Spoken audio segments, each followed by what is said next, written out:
kayak jadi akhirnya nyoba ke TV. TV waktu itu Oh, coba dulu yang TV lokal, namanya ada Cakra Semarang TV dulu, aku inget banget. Jadi di situ belajar buat bener-bener jadi reporter ala-ala gitulah, berita segala macem. Terus terus? dari situ dapat tawaran pindah ke TVRI, akhirnya aku pindah ke TVRI, ya udah akhirnya jadi reporter sama news presenter. Ya udah berarti aku menghabiskan masa-masa kuliahku buat siaran sama itu sih, broadcast gitu. Masya Allah. Sekarang kerjanya beda jauh, Beda jauh tapi tetap nggak oke kan? iya, masih lumayan lah. Sekarang Nah, udah di bidang yang beda banget, nggak di broadcasting lagi, gitu. oke. Nah, ini kebetulan udah ada 20 partisipan nih sambil menunggu yang lain nih. Kita mau bahas sebelumnya kenapa sih kok public speaking itu penting ya nanti selama kurang lebih 1 jam ke depan ya, 1,5 jam ke depan lah ya. Semoga kita bisa banyak dapet insight positif dari kamu ya, terutama kan kalau misalkan kita pelajar atau yang apa pegawai di kantornya disuruh presentasi atau ya kita sehari-hari ngomong juga kan penting. Nah, nanti bisa kasih masukan nih, apa aja sih buat mengatasi kesulitan kita ngomong atau tips-tips lain gitu. Kita Oke. bisa mulai aja?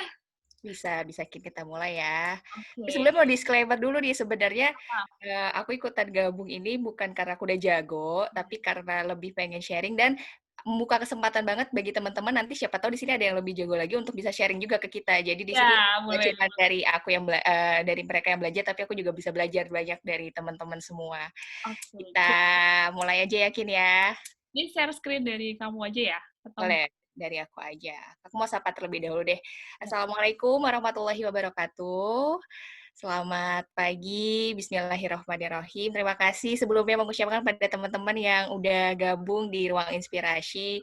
Biasanya kalau hari Minggu kan ini aura-auranya mager ya, santai-santai, leyeh-leyeh. Tapi ini aku apresiasi banget ke teman-teman yang udah gabung dan mau bersama-sama buat belajar pada kesempatan ini dan sengaja sapaannya aku pakai aku kamu karena supaya lebih akrab aja, lebih deket aja, intimate aja karena ketika kita udah nganggep satu sama lain sebagai temen tuh sharing-nya akan lebih ngena biasanya sih gitu. Benar benar benar. Ya kan? Nah, terus juga apa namanya, mau mulai langsung sharing aja. Di sini udah ada 22 partisipan. Selamat datang. Jadi aku coba untuk langsung share screen. Sebentar. Oh ya, nanti kalau misalkan, ada yang mau tanya atau apa, boleh nanti ada sesi sendiri dan juga ada akan sedikit praktek juga dan akan aku kasih. Cuman kayaknya, kalau yang cowok-cowok nggak bisa ya. Hadiahnya buat cewek soalnya. Aku pikir yang gabung cewek-cewek semua, tapi ini cowok. Jadi, keaktifan teman-teman nanti ketika akan ada simulasi, akan aku apresiasi dengan ada giveaway itu. Jadi nanti ditungguin aja dan mungkin Wah, nanti pada saat simulasi kita bisa nyalain kameranya ya. Kalau untuk sekarang nggak apa-apa, mungkin teman-teman belum bisa nyalain kamera. oke. Wah, seru tuh. Aku juga baru tahu nih ada giveaway.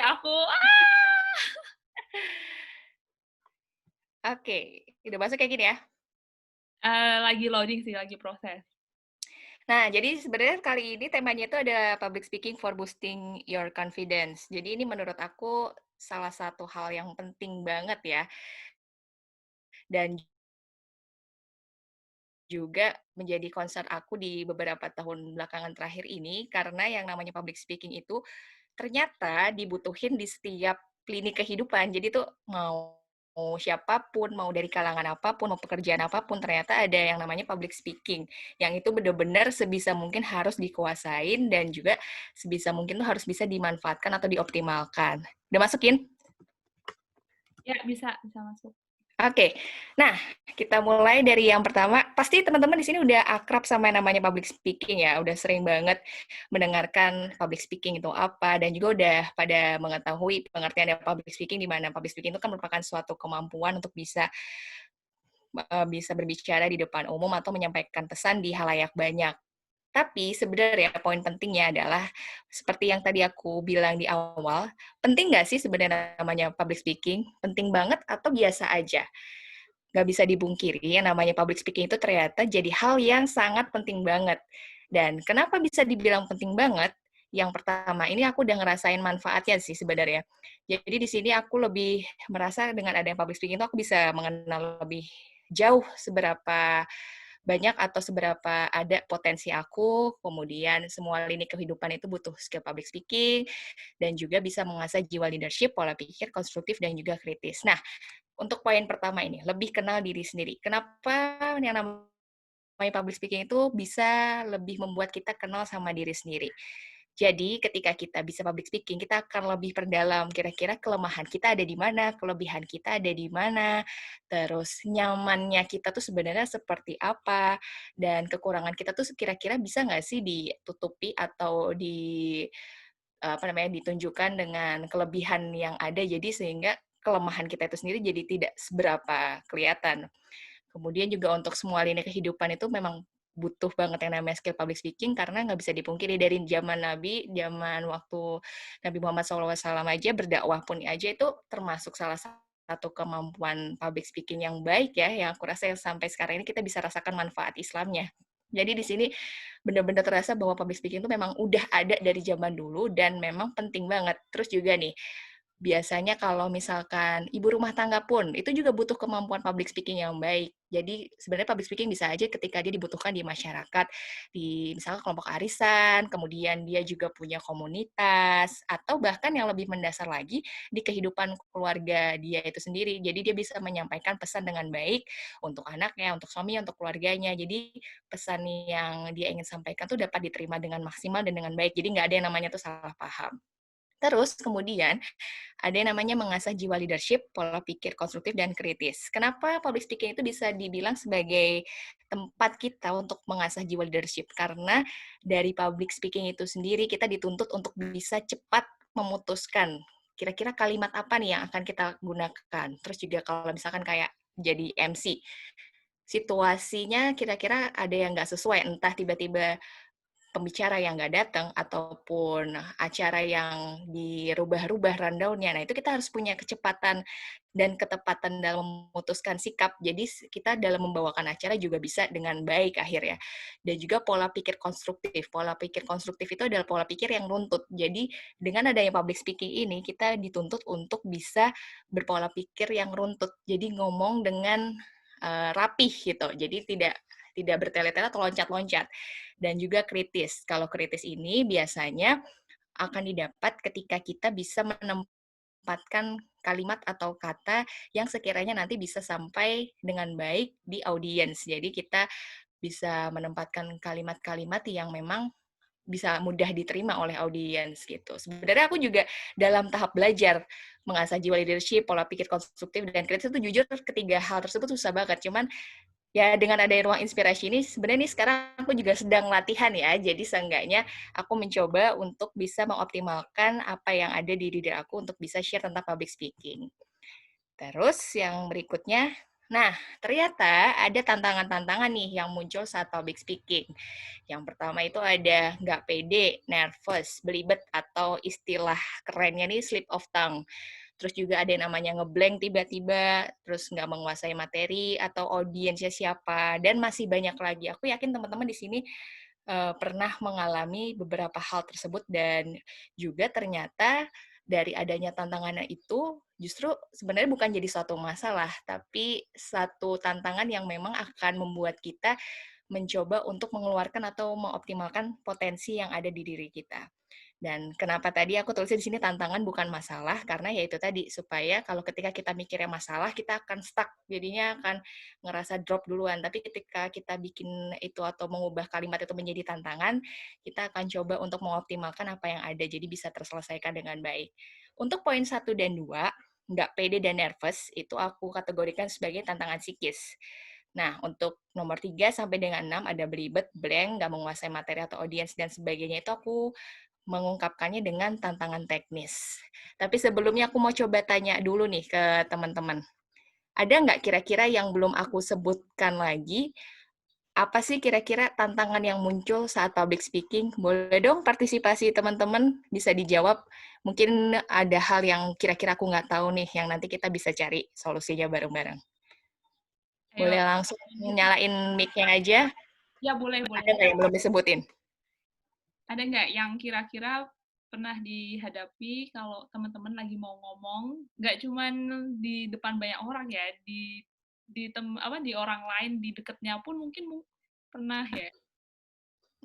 Bener banget, pernah banget. Kalau Angkin sendiri pernah nggak ngalamin apa Aku kira-kira yang tantangan yang muncul nih? Kalau Angkin kan sering jadi host nih, iya, nah ini aku mau pasti share, udah banyak banget dong. tapi sama aja sih, kadang aku masih sering, apa tuh namanya, kayak kebelet buang air gitu, honestly, eye contact nih, ada yang bilang eye contact, nggak pede, minder gitu. Ya itu karena Hmm. tantangan psikis tadi ya. Iya, tantangan psikis tadi itu tadi kan kalau misalkan ya kalau tadi Angkin tiba-tiba ngerasa saking deg-degannya tiba-tiba pengen ke belakang gitu ya itu berarti memang harus diantisipasi jauh-jauh sebelumnya ya Angkin. Nggak mungkin kalau pas lagi di tengah acara tiba-tiba izin ke belakang gitu kan bisa-bisa ditinggal kabur sama ininya sama audiensnya. Terus tadi juga ada yang bilang soal apa eye contact sama minder ya. Iya. Nah, itu kan termasuk dengan tantangan psikis tadi. Jadi sebenarnya si tantangan psikis itu tadi nomor 1 dan 2 nggak pede, nervous, ataupun tadi yang sudah dibilang seperti minder, itu sebenarnya bisa banget nggak sih diatasin? Kalau yang eye contact itu udah termasuk yang teknis tuh, nanti kita akan sama-sama pelajari lebih dalam. Nah, jadi untuk yang namanya tantangan psikis, itu ternyata bisa banget diantisipasi ataupun diatasi. Dengan cara seperti apa? Sebentar, ini macet slide-nya. Nah, ini dia. Nih, bisa banget ternyata kalau misalkan untuk yang tantangan di nomor 1 dan 2 tadi kan yang sempat aku cantumin, nggak pede. Nggak pede itu bisa dengan kata lain minder ya. Jadi gimana sih kuncinya supaya kita bisa lebih pede lagi? Ini berdasarkan beberapa pengalaman aku ya. Jadi di sini sempat banget ngerasa nggak pede waktu zaman kuliah dulu. Ingat banget. Hal pertama yang bikin aku akhirnya suka sama dunia public speaking adalah aku mencoba untuk ikut seleksi MC. Waktu itu ada di Fakultas Teknik. Dia ceritanya mengundang narasumbernya Mario Teguh. Mario Teguh dulu zaman waktu itu tuh masih happening banget. Banget, benar-benar. Banget kan? Heeh. Wah, gila rasanya pengen banget nih nge-MC-in si Mario Teguh nih. Ya udah kan akhirnya cobalah seleksi di Fakultas Teknik apa ya waktu itu aku lupa. Dan ternyata pesertanya itu anak teknik semua, yang aku kan jurusannya hukum, yang anak fakultas lain ternyata cuma aku sendiri dan paling junior. Oke lah, akhirnya ikutan dengan kemampuan yang sebenarnya belum ada, yang masih ngawang-ngawang banget. Akhirnya ketemu dengan senior-senior lain yang udah lebih senior dan memang sering banget nge-MC. Nge-MC-nya tuh nggak main-main. Kalau dulu buatku tuh udah keren banget, udah ada yang jadi MC wisuda, MC banyak seminar segala macem. Ya udah, akhirnya aku coba beraniin aja. Nggak pede dong, pastinya nggak pede. Tapi ya udah, balik lagi. Aku menantang diri aku coba untuk bisa buat tampilin apa yang terbaik. Akhirnya itu tadi, aku mencoba untuk yang masuk ke poin pertama, nyaman dengan kemampuan diri sendiri. Nyaman dengan kemampuan diri sendiri itu seperti apa sih? Nyaman dengan kemampuan diri sendiri itu adalah ketika aku merasa kalau aku bisa ngomong, makan sama kayak orang lain, sama-sama makan nasi. Terus juga di sini aku kalau ngomong nggak terlalu berantakan-berantakan amat, seenggaknya ya udah kenapa aku nggak coba gitu. Jadi masuk ke poin 2 nih, menantang diri sendiri. Kenapa enggak? Kenapa harus malu? Kenapa aku harus minder? Nah, jadi ketika aku menanamkan mindset dengan kata-kata atau kalimat kenapa enggak, itu jadi akan lebih terpacu lagi. Terus dengan keminderan aku melihat senior-senior yang lebih jago, di situ akan ada rasa, wah kayaknya lebih keren nih, lebih bagus nih suaranya, lebih oke nih pembawaannya. Ternyata tuh salah, nggak boleh kayak gitu. Kita nggak boleh yang namanya jangan pernah bandingin dengan orang lain. Memang sih rumput tetangga pasti akan selalu lebih hijau, tapi di sini kita harus yakin kalau kita tuh sebenarnya istimewa dengan cara kita. Kita punya kemampuan kita dan sebenarnya siapa tahu orang lain pun juga ngerasa sama kayak kita. Bisa aja mereka juga ketika ngelihat kita, wah gila nih, si ini nih keren juga nih. Padahal si yang kita jiperin itu ibaratnya istilahnya kita takut ini ternyata kemampuannya nggak jauh lebih baik dari kita. Jadi jangan sampai kita sebelum perang ibaratnya udah mulai punya pikiran yang pesimis dulu. Jadi itu, jadi yang namanya pede harus bener-bener dimotivasi sih diri sendirinya, jadi supaya bisa lebih pede lagi. Terus kita masuk ke berikutnya untuk ke tantangan yang selanjutnya ada tadi 3 dan 6. 3 dan sampai dengan 6 itu adalah tantangan teknis. Jadi ada belibet, blank, terus nggak menguasai materi atau audiens, dan masih banyak lagi. Nah, untuk tantangan teknis, itu sebenarnya bisa banget dihilangin. Ini kenapa sih? Mundur maju sebentar ya. Aku bantu dari sini. Nih, Kak. tadi. Udah, bisa. Oh, udah, sorry. Nah, untuk yang tantangan teknis tadi kan sebenarnya bisa banyak latihan. Cuman, tadi ada poin yang sempat aku terlewat, bahwa yang namanya PD itu juga harus bisa diatasin, harus bisa ditimbulin. Yang namanya nervous ternyata juga bisa banget dihilangin.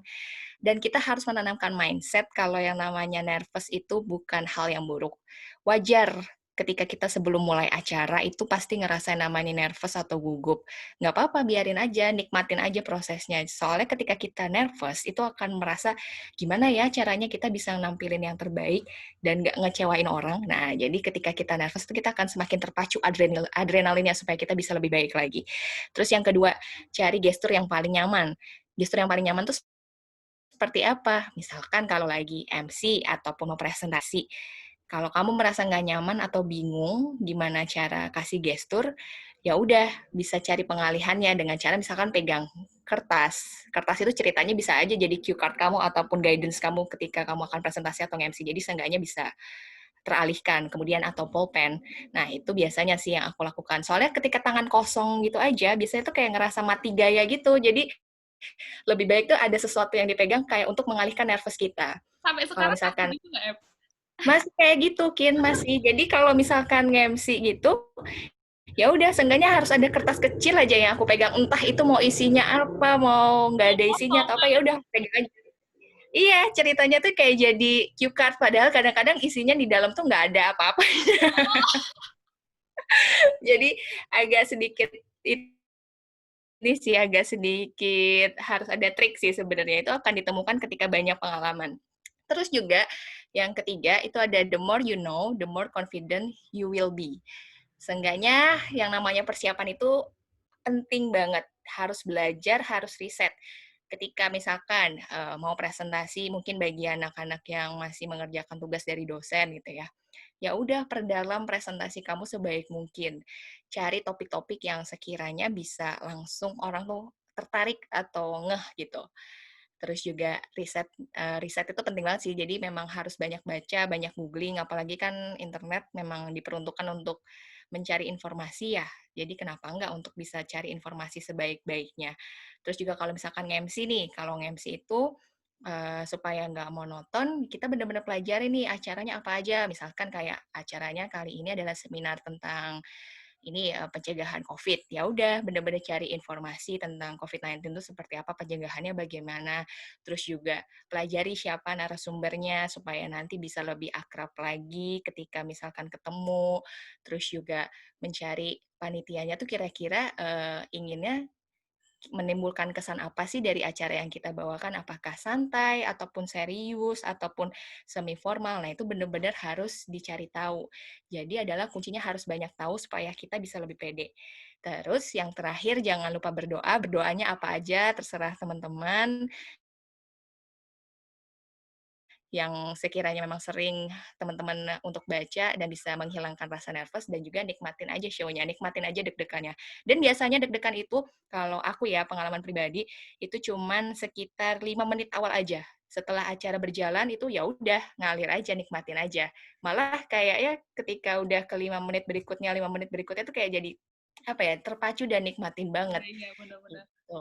Iya, jadi jangan sampai kalian mengorbankan 5 menit berharga kalian untuk sesuatu yang justru akan menghancurkan acara 60 menit nih, gitu. Jadi nikmatin aja proses 5 menit itu, jadi ya udah bismillah aja lah pokoknya. Terus kita ke yang berikutnya. Nah, ini tadi udah mulai masuk ke tantangan teknis. Tantangan teknis ini bisanya sebenarnya bisa nggak sih dilatih ataupun diperbaiki, dan memang bisa banget. Aku dulu dapat banyak banget pembelajaran, dapat banget banyak sharing dari senior-senior soal yang namanya tantangan teknis ini. Jadi perlu diingat yang namanya public speaking itu ada 3 formula, ada vokal, verbal, sama visual. Nah, ketiga hal tersebut harus kita kuasain dan harus kita benar-benar coba pelajari lebih dalam supaya kita tuh bisa menjadi seorang public speaker yang baik. Untuk yang pertama, akan membahas terkait dengan vokal terlebih dahulu. Vokal itu adalah suara. Nah, suara itu berkaitan dengan apa aja sih? Ternyata menurut pembelajaran aku dari senior-senior, yang namanya suara tuh ada banyak banget komponennya. Yang pertama ada artikulasi, kemudian ada aksentuasi, ada intonasi, ada speed, ada tempo, ada pause, posisi mix, sama popping. Dan itu akan kita bahas satu-satu. Kalau untuk yang pertama, artikulasi itu adalah cara pengucapan dengan jelas. Jadi harus memastikan kita membuka mulut dengan sangat benar dan baik. A, I, U, E, O itu harus jelas. Jadi banyak-banyakin mangap-mangap sendiri, harus banyak-banyakin senam muka sendiri, Oh, A, keren ya. I, U, E, O. Nah, itu penting banget, Kin. Iya, Soalnya ketika, kita buka mulutnya hanya cuman, I, U, E, O itu iya. kayak nggak buka maksimal, Iya, itu nggak akan yang namanya jelas apa yang kita sampein. Dan juga kayak yang tadi ada tantangan namanya, apa ya, slip of tongue atau belibet. Angin pernah nggak belibet kalau ngomong? iya, iya, suka kadang. Nah, Angkin suka. Aku juga sama banget suka belibet. Ternyata kenapa sih bisa terjadi belibet itu? Banyak faktor, banyak riset yang udah dilakuin, faktor belibet itu bisa muncul karena itu tadi, perasaan tegang.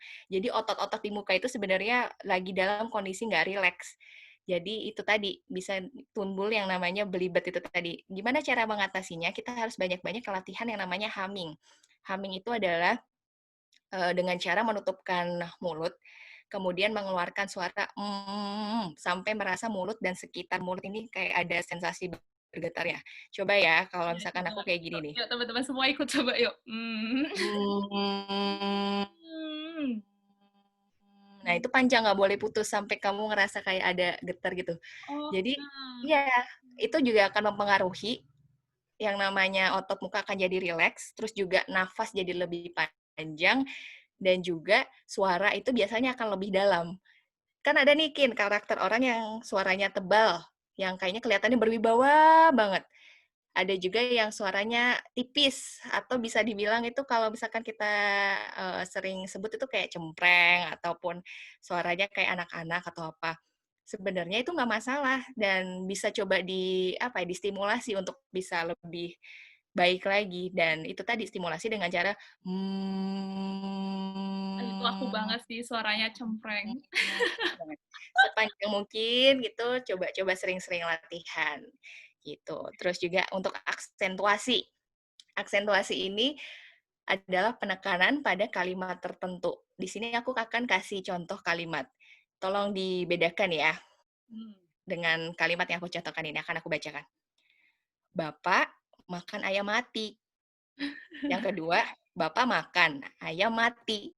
Atau yang ketiga, Bapak makan ayam mati. Nah, itu Beda akan arti ya? menimbulkan 3 persepsi kan. Bener, bener, bener, bener. Jadi hati-hati ketika kita mengucapkan atau menyampaikan pesan, itu perhatikan yang namanya penekanan pada kalimat tertentu. Jadi kan ini kan kalau misalkan kita baca sekilas ini kan oke lah, mungkin akan langsung tersirat di kepala kita bahwa ya udah Bapak makan ayam mati, ya wajar itu ayam matinya ya ayam goreng ataupun ayam Iya. apa kan. Tapi bisa jadi di sisi lain ketika salah pakai penekanan, bisa aja orang-orang jadi timbul persepsi, "Wah, gila nih Bapak itu habis makan ayam langsung mati Tapi coba." Gitu.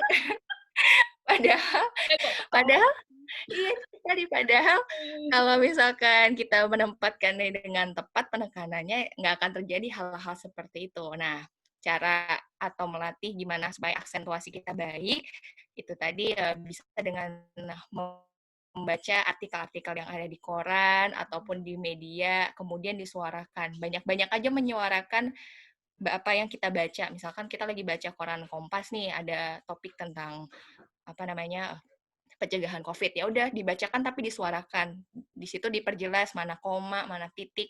Nah, itu akan melatih kita menggunakan atau bisa menempatkan aksentuasi dengan baik. Terus juga intonasi, nada bicara, irama bicara, atau aluran nada dalam melafalkan kata-kata sehingga tidak monoton. Ini sering banget terjadi untuk biasanya pemula, karena intonasi nadanya tuh belum kaya. Jadi nadanya bicaranya ya gitu aja. Kayak misalkan gini, "Halo, assalamualaikum, apa kabar? Semoga baik-baik saja ya." Itu kan kayak monoton kan. Nah, ketika kita bisa mengubahnya dengan lebih menarik lagi dengan intonasi yang kaya, misalkan, "Assalamualaikum warahmatullahi wabarakatuh. Selamat pagi, salam sejahtera bagi kita semua." Nah, itu akan lebih kaya lagi intonasi. Gimana caranya kita bisa memperkaya intonasi? Ya, sebenarnya dengan cara meniru sih, atau mendengarkan banyak orang yang MC, yang presentasi, penyiar radio, penyiar berita. Nah, itu penting banget. Jadi kita akan terpacu ataupun wawasan kita tentang intonasi itu sendiri akan kaya.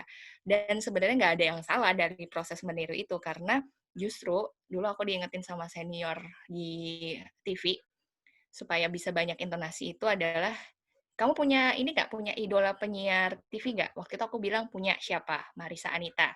Marissa Anita itu dulu di Metro, di Net, gitu. Dia sering banget siaran berita dan aku suka intonasi bicara dia. Jadi aku sering-sering ngelihat dia gimana cara dia bawain berita, bawain acara. Aku dengerin, bener-bener cara dia ini menyampaikan intonasi dan enak banget. Coba aku tiruin. Tiruinnya adalah dengan cara merekam atau merekod suaraku sendiri di HP, aku ulang berkali-kali sampai aku dapat intonasi yang banyak. Jadi misalkan mengucapkan kata halo, halo itu bisa dapat banyak banget intonasi, halo, halo, halo, halo, halo. Nah, itu kan Iya, jadi iya. banyak nada kan. Halo Nah, telepon atau halo menyapa. nah, boleh. Itu. Jadi kita harus banyak-banyak latihan itu tadi supaya kita bisa kaya intonasi. Terus juga speed atau kecepatan bicara.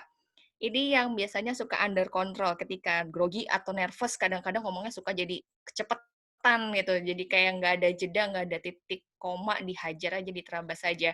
Nah, kalau yang namanya kecepatan ini, jadi harus dilatih dengan cara sama seperti yang aksentuasi tadi, baca banyak koran, baca banyak media, disuarakan. Perhatikan tanda titik sama koma. Dan ternyata untuk kecepatan bicara ini bisa banget dilatih ketika kita itu tadi banyak baca dan banyak menyuarakan. Itu akan lama-lama terstimulasi, kita akan dapat kecepatan bicara yang pas gitu. Tempo pemenggalan kata. Jadi untuk yang namanya presentasi atau public speaking itu sendiri, MC maupun penyiar radio, presenter, itu harus ada yang namanya tempo pemenggalan kata. Jadi kita hampir sama seperti speed ya. Cuman bedanya ini adalah kalau tempo itu sendiri kayak lebih memberikan jeda antar kalimat. Jadi misalkan gini, ada kalimat tadi aku sempat ada baca koran, bisa aku bacain dulu contohnya. Salah satu berita dari Kompas, sebentar, biar kita dapat contohnya, jadi lebih enak lagi ya. Misalkan ada berita soal tadi dari ini dia, gejala COVID-19 misalkan ya. Nah, di sini ada bacaan dari Kompas nih, misalkan aku coba contohkan untuk Tempo. Sebuah studi menemukan urutan kemungkinan infeksi virus corona mulai muncul. Temuan ini dapat membantu dokter dalam proses analisis sehingga pasien segera mendapat perawatan yang tepat. Nah, kalau tempo tadi itu adalah gimana caranya supaya antar kalimat atau antar kata itu kita nggak terkesan kayak ngambil nafasnya tuh jadi kelihatan banget sama terlihat jadi kayak terburu-buru atau nggak rapih. Jadi gimana caranya supaya kita bisa membacakan dengan satu nafas sesuai dengan tanda yang diberikan baik itu titik maupun koma, tapi dengan cara yang tidak melelahkan. Jadi kayak biasanya kan ada nih orang-orang yang tiba-tiba kehabisan napas di tengah jalan, terus akhirnya terus kelihatan jadi kayak bengek gitu kan. Nah, itu akan bisa dilatih banget itu tadi dengan seperti yang humming, itu tadi akan bisa memperpanjang nafas. Jadi untuk tempo akan lebih baik lagi dan lebih jelas lagi. Nah, itu masuk ke pause juga sama seperti tadi. Tempo, pause, speed itu 3 hal yang nggak bisa dipisahin. Jadi jeda, ambil nafas, lanjut bicara. Itu harus banget yang namanya diperhatiin supaya orang yang dengerin nggak merasa capek juga sama kita ngomong gitu. Terus ada posisi mic. Posisi mic itu dicek dulu sebelum kalian nanti nge-MC atau presentasi, kira-kira mic-nya sensitif nggak? Dan sedikit tips ya, kalau misalkan mau cek mic, itu jangan ininya, jangan bagian atasnya, bagian mic-nya yang berjaring-jaring itu kalian ketok-ketok. Tapi kalau mau cek mic itu dari bawah, bagian bawahnya, Ih, baru tok-tok tahu gitu. tuh. Biasanya pasti kan langsung otomatis ketok-ketok di atas ya. Nah, itu salah. Jadi, memang harus dari bawah. Itu dari bawah kenapa? Karena kalau dari bawah oke, kalau dari atas kan memang lebih sensitif ya. Mhm. Jadi mau dari jarak jauh ataupun dekat itu akan ya udah pasti akan bunyi. Nah, cuman kalau dari bawah ketika misalkan kita ketok sekali aja gini udah kedengeran berarti mic itu sensitif. Nah, ketika Oh, sensitif ya udah berarti menempatkan mic-nya kita bisa kira-kira sendiri tidak terlalu jauh ataupun bisa lebih apalagi lebih dekat kalau misalkan mic-nya sensitif atau gimana. Nah, jadi kalian bisa lebih enak dan itu kuncinya harus disiapin sebelum kalian mulai acara sih. Jadi jangan males untuk mulai ngecekin mic yang ada supaya suara kalian tuh enak. Jadi bisa di-setel dulu sama misalkan mekaniknya. Jadi bisa diatur bassnya seberapa, kurang kenceng kah atau gimana. Nah, itu harus dicek. Jadi diceknya dari bawah ya, jangan dari atas. Terus untuk popping, huruf D, P, B. Nah, ini dilema untuk orang-orang yang biasanya berasal dari Jawa, Jawa Tengah, Jawa Timur, ataupun daerah yo. Jawa-Jawa yang lain. Karena biasanya D, P, B itu bisa dibilang huruf yang tebal, jadi kayak kesannya bedok gitu kan. Itu sebenarnya nggak salah dan nggak buruk. Tapi mungkin akan bisa sedikit dikurangi dengan cara kalian misalkan ambil tisu nih, ambil tisu, terus ditempel di sini di mulut, kalian ucapin huruf D, P, B berkali-kali. Kalau misalkan huruf D, P, B kalian ucapin tapi tisunya bergerak banget, berarti menandakan kalau kalian masih medok, masih Gitu. tebal pengucapan huruf D, P, B-nya. Jadi kalau tisunya udah mulai nggak begitu bergerak kencang nih, nah itu berarti untuk poppingnya atau pengucapan huruf DPB-nya udah semakin tipis gitu. Jadi ya itu tadi banyak-banyak berlatih. I'll Nah try. kalau Angin sendiri pernah nggak nih nyobain salah satu trik-trik yang tadi aku jabarin? Ya, aku paling kalau misalkan sebelum ngomong gitu, ini sih kayak di depan cermin gitu ngomong a, i, u, e, o dengan buka mulut yang bener-bener gitu. Humming Hmm, itu ya tadi ya juga.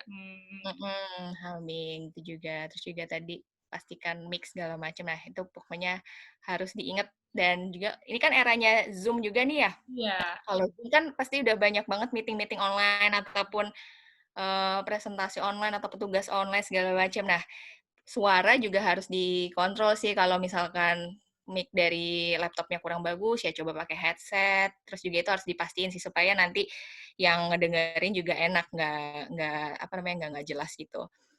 Terus yang berikutnya kita masuk ke verbal, pesan yang disampaikan.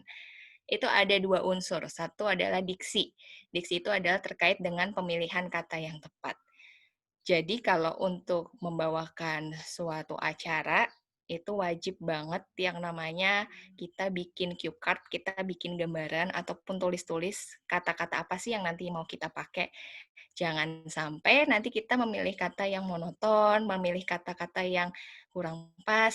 Kayak misalkan contohnya gini, jujur aku kurang sreg sama yang namanya kata-kata menginjak ke acara selanjutnya. Oh iya iya, itu sering Acara, banget tuh, sering banget. ya.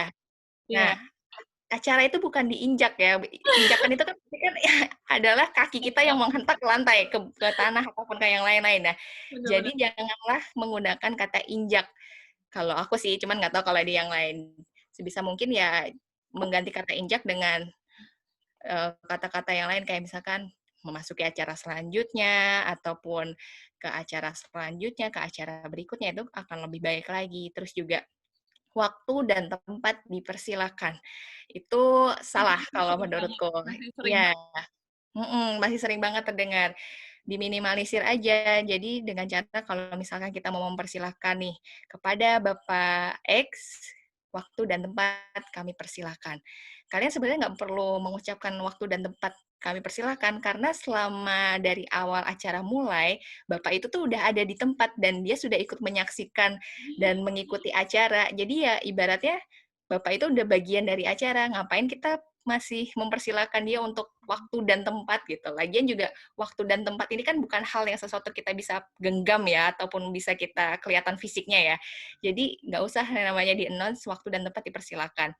Dan juga untuk kata dipersilakan itu sebenarnya bukan kata yang baku. Jadi kalau misalkan kalian mengucapkan dipersilakan diganti dengan disilahkan.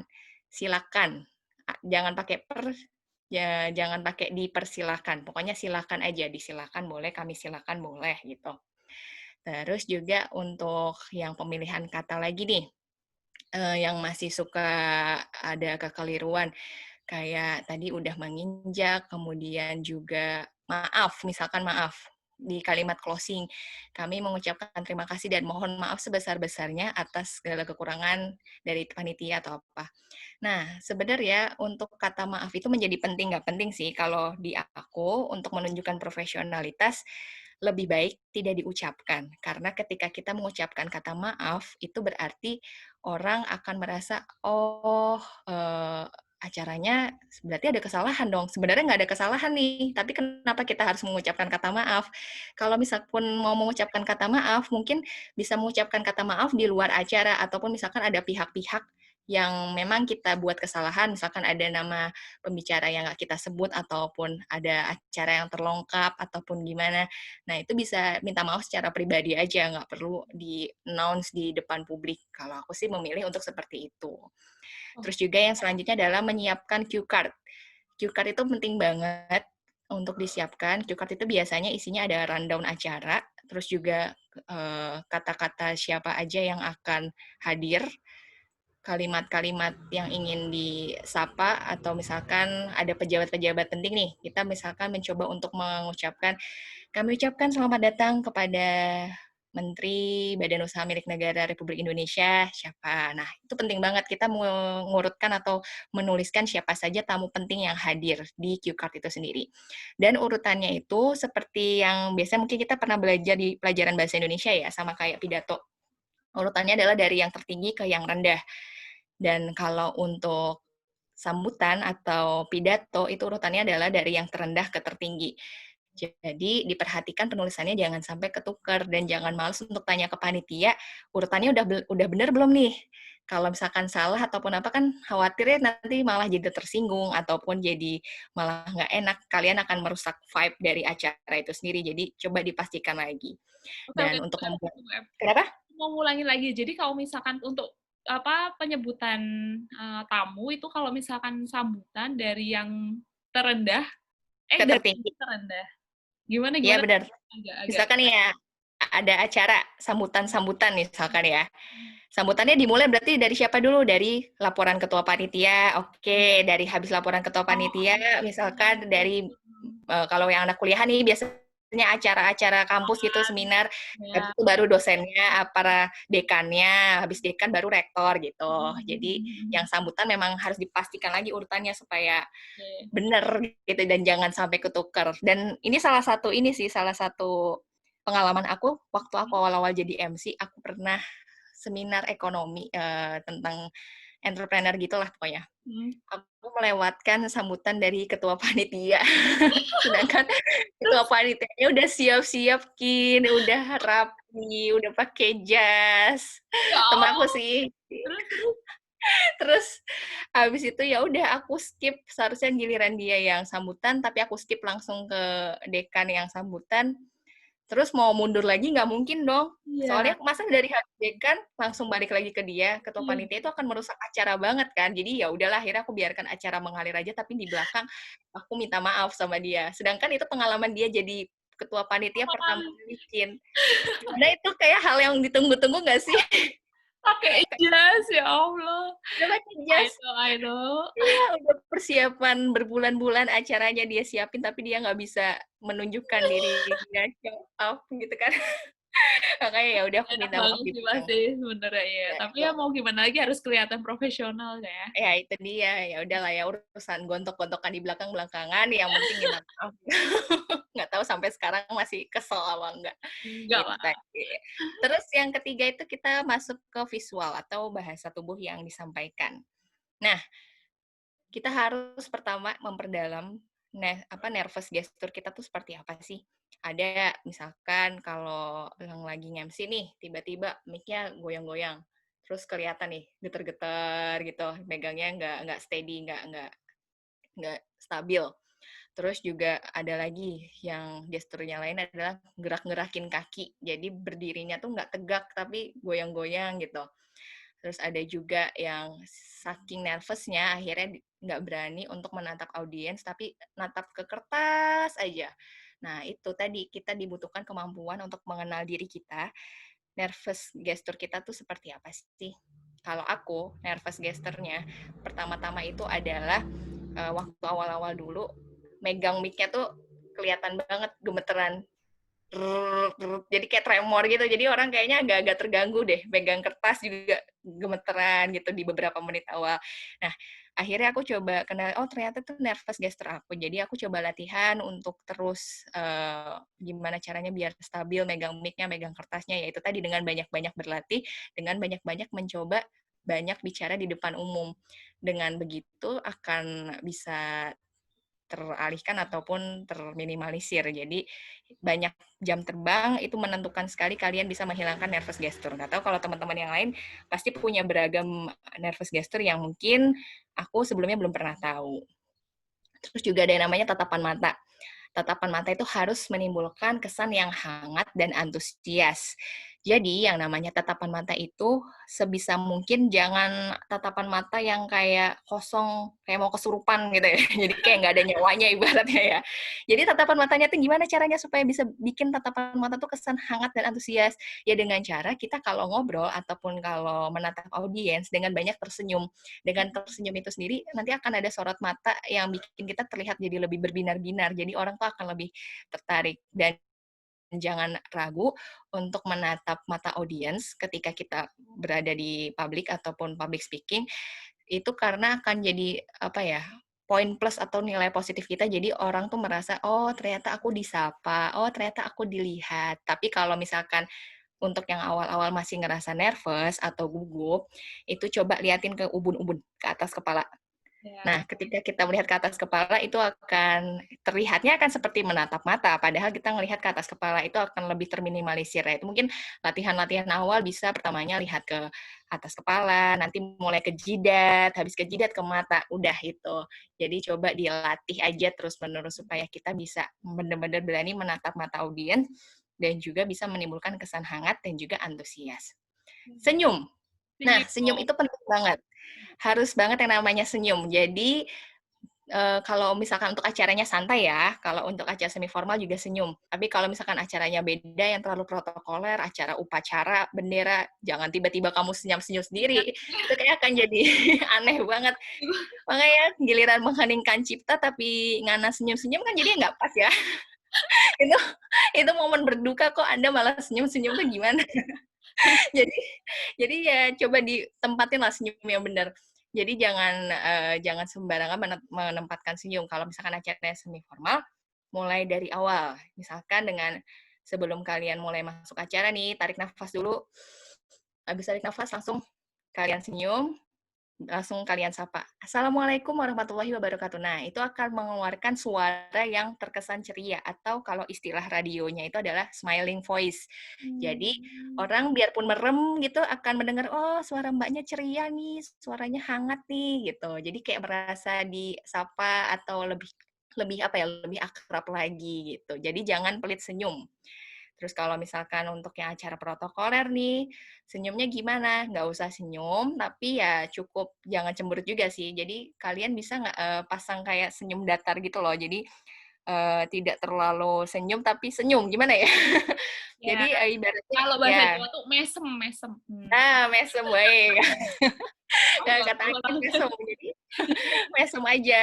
Terus juga kalau misalkan untuk acara-acara protokoler gitu, pengucapan kalimatnya ataupun pengucapan artikulasinya juga harus diperhatikan karena nadanya akan sangat berbeda dengan yang namanya acara semi formal. Jadi mungkin kalian bisa lebih membulatkan cara pengucapan kalian ketika huruf A, I, U, E, O itu lebih tebal lagi. Jadi kalau untuk acara protokol sepertinya harus lebih banyak membuat kesan wibawa itu ada, jadi harus banyak-banyak berlatih dengan cara itu tadi, mengucapkan sesuatu dengan mulut ataupun posisi vokal yang lebih bulat lagi. Terus selanjutnya, itu kita ke ini dia, cara bikin kalimat opening yang impresif. Jadi biasanya kalau misalkan opening dari MC, presenter, ataupun presentasi, itu, nggak apa-apa, nggak masalah mengucapkan kata halo, berjumpa lagi dengan saya, atau selamat pagi, apa kabar? Semoga baik-baik saja ya. Kali ini saya akan bla bla bla bla. Itu nggak masalah, nggak ada yang salah. Cuman akan lebih baik atau menjadi nilai plus lagi ketika kalian bisa cari kalimat yang lain. Nah, kalau misalkan ini yang perlu aku highlight nih. Halo, berjumpa lagi dengan saya. Oke, ada kata-kata berjumpa lagi. Padahal itu acaranya baru pertama. Sedangkan audiens baru ketemu pertama kali sama kita. Jadi kapan kita berjumpanya ya? Kenapa harus ada kata lagi? Nah, itu coba diperhatiin. Terus juga nih, selamat pagi, apa kabar? Semoga baik-baik saja ya. Nah, itu kayak jadi jatuhnya monolog ya. Jadi kayaknya agak-agak buang-buang waktu aja sih sebenarnya. Ketika kalian memberikan pertanyaan kepada orang tapi kalian jawab sendiri. Nah, itu Oke. kayaknya coba diminimalkan aja, nggak masalah, cuman coba diganti dengan kalimat-kalimat yang lain. Terus yang berikutnya adalah riset buat kalimat opening yang nyambung dengan tema yang dibahas. Misalkan aku mau kasih contoh acara ibu-ibu nih, acara ini demo masak, misalkan di RT 5 RW 2. Misalkan. Aduh, Jangan nyanyi dangdut, Kin, tapi Kin. barusan udah mau berdendang nih. Misalkan acaranya acara demo masak. Jadi ada Ibu RT, ada Bu Lurah segala macam. Ya udah aku sapa. Yang terhormat Ibu Lurah Heliani Syafira, yang terhormat yang kami Aduh, hormati aku kuat. Ibu-ibu RT 5 RW 2 yang saya cintai dan suatu kebanggaan bagi saya di sini Gaby bisa menemani ibu-ibu dan juga sekaligus ngobrol-ngobrol nih. Soalnya kan sekarang lagi masa pandemi. Itu pemerintah juga udah mulai kembali mencoba melakukan atau memberlakukan PSBB. Otomatis kita jadi lebih banyak di rumah nih ibu-ibu. Terus kalau udah lebih banyak di rumah kayaknya bingung ya mau ngapain, terus mau masak apa aja. Nah, kesempatan ini nih kayaknya kita akan lebih banyak mengulik dan juga membahas kira-kira resep-resep apa aja ya yang enak buat disiapkan selama musim pandemi ini. Nah, kita akan langsung aja berguru sama ibu-ibu PKK ini ya. Jadi kan Mantap. kalimat openingnya akan lebih enak, lebih Enak, akrab, lebih terkesan ngobrol daripada halo ibu-ibu, gimana kabarnya? Baik-baik aja ya. Nah, itu akan lebih terkesan menarik ketika kalian bisa bikin sebuah narasi ataupun opening yang bisa nyambung dengan tema acaranya. Ataupun kalau misalkan acara yang berat-berat nih, kayak acara yang membahas tentang pertumbuhan ekonomi ataupun juga tentang tema korupsi atau apa, kalian bisa googling, searching itu dari koran-koran. Biasanya itu akan menambah wawasan kalian sehingga kalian bisa bikin kalimat opening yang impresif atau menarik. Selanjutnya, wait.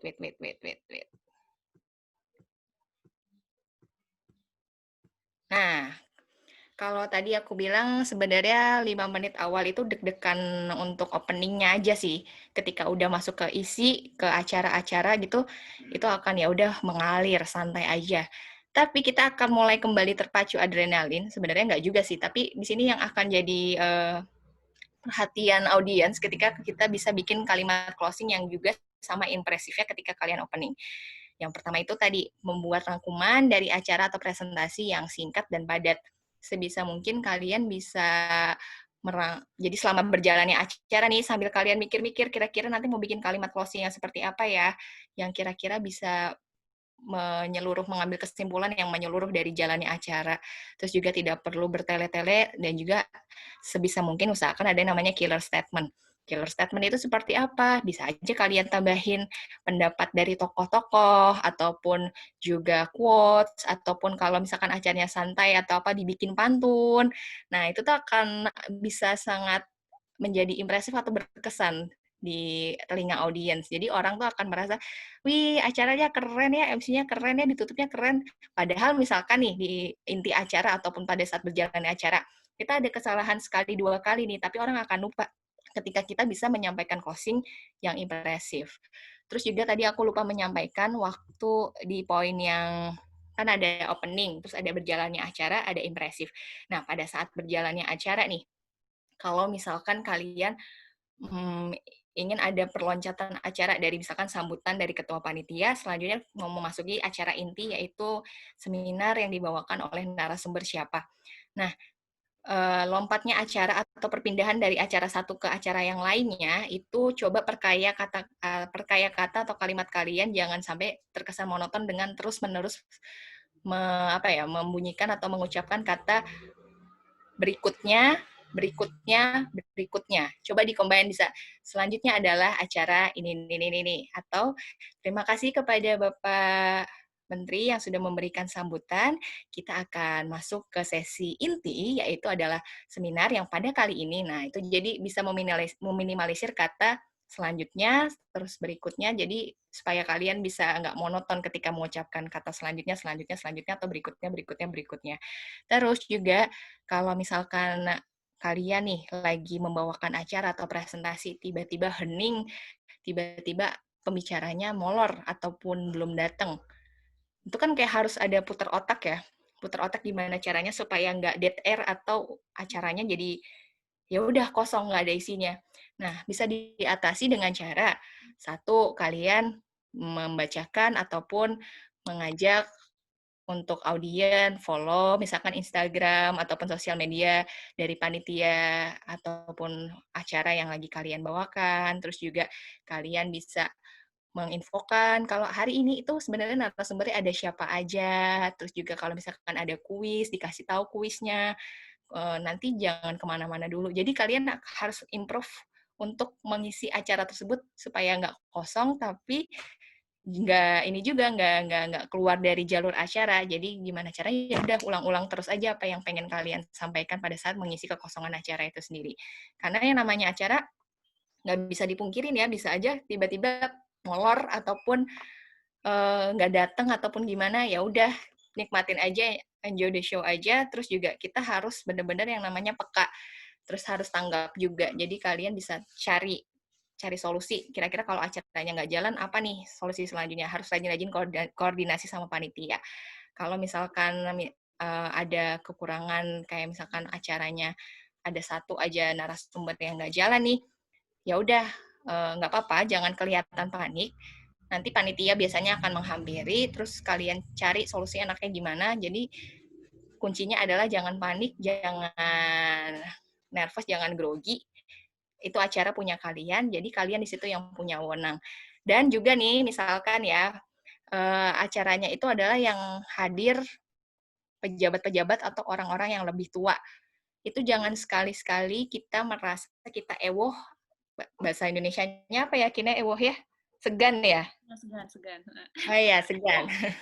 Jangan sekali-sekali merasa segan untuk memberikan arahan atau perintah-perintah. Misalkan, tempat duduk yang kosong yang ada di depan mohon untuk diisi dulu, ataupun mohon Bapak Ibu untuk tidak menyalakan handphone atau tidak melakukan foto selama acara berlangsung. Itu jangan segan-segan. Sah-sah Karena aja.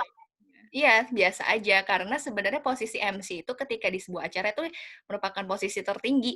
Jadi yang pegang kendali tuh kita. Jadi jangan sampai kalau kita takut-takut nyuruhnya, itu malah nggak ada wibawa. Jadinya acaranya dianggap sama orang tuh, acara kayak gini doang, remeh nih. MC-nya aja nggak bisa ngarahin. Nah itu jangan sampai seperti itu. Jadi kita tetap sopan, tapi tetap memposisikan diri kita lebih tinggi daripada audiens gitu. Jadi kita punya wewenang untuk bisa mengatur jalannya acara, mengatur supaya kondisi bisa berjalan dengan kondusif. Terus juga selain kayak presentasi misalkan. Presentasi itu kan sering banget ngerasa grogi ataupun ngeblank ya tiba-tiba. Sebelumnya tuh harus ditanamkan mindset seperti ini.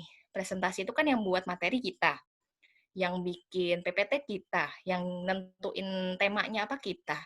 Jadi orang yang paling tahu soal presentasi itu adalah ya diri kita sendiri. Dosen ataupun orang yang ngelihat itu sebenarnya anggap aja dia belum tahu apa-apa. Jadi ya udah ketika kita merasa lebih tahu, kita bisa dengan enak menyampaikan materi ataupun menyampaikan presentasi yang udah kita siapin. Kalau kita merasa, aduh nanti ditanya-tanya ini nggak ya, ditanya itu nggak ya, itu harusnya bisa diminimalisir atau bahkan dihilangkan karena sebenarnya posisi audiens pun nggak tahu sebenarnya apa yang mau kita sampaikan. Jadi ya udah presentasi itu adalah presenter adalah segala-galanya. Jadi yang punya wewenang, yang punya kendali itu ada di kita. Jadi ya udah jalan aja, jangan sampai mikir takut duluan. Terus kita lanjut tadi opening udah, closing udah. Wait. Nah, ini aku mau coba untuk tantangan nih. Nah, Ada yang berani nggak membuat dan mencoba untuk praktek kalimat oke. opening? Aku Oke. kasih waktu dulu sekitar 5 menit buat teman-teman bisa mencoba membuat opening apa aja, terserah mau acara santai boleh, mau seminar boleh, semi formal boleh, acara kawinan juga boleh, acara apa aja Arisan juga dibuat, boleh ya. arisan juga boleh dibuat ininya, dibuat contoh kalimatnya, terus nanti kita akan sama-sama dengerin gimana sih cara teman-teman dari Sahabat Inspirasi ini membawakan opening gitu. Oke. Boleh kita kasih Wah, waktu 5 menit dulu, yakin ya? ya, sambil nunggu, enaknya kita ngapain ya? Oh iya, tadi apa tuh namanya, kamu bilang mau ngasih giveaway. Itu dikasih bocoran dong, giveaway-nya apa, biar semangat nih ngikutin sampai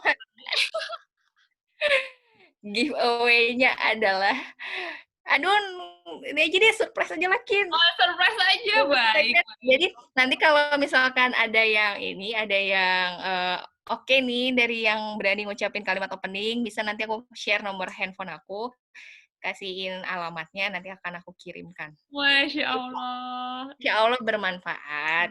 Tapi ini untuk yang cowok-cowok mohon maaf ya. Ya nggak apa-apa, tetap tetap boleh ikut, siapa tahu buat ibunya Boleh, atau buat nggak apa-apa.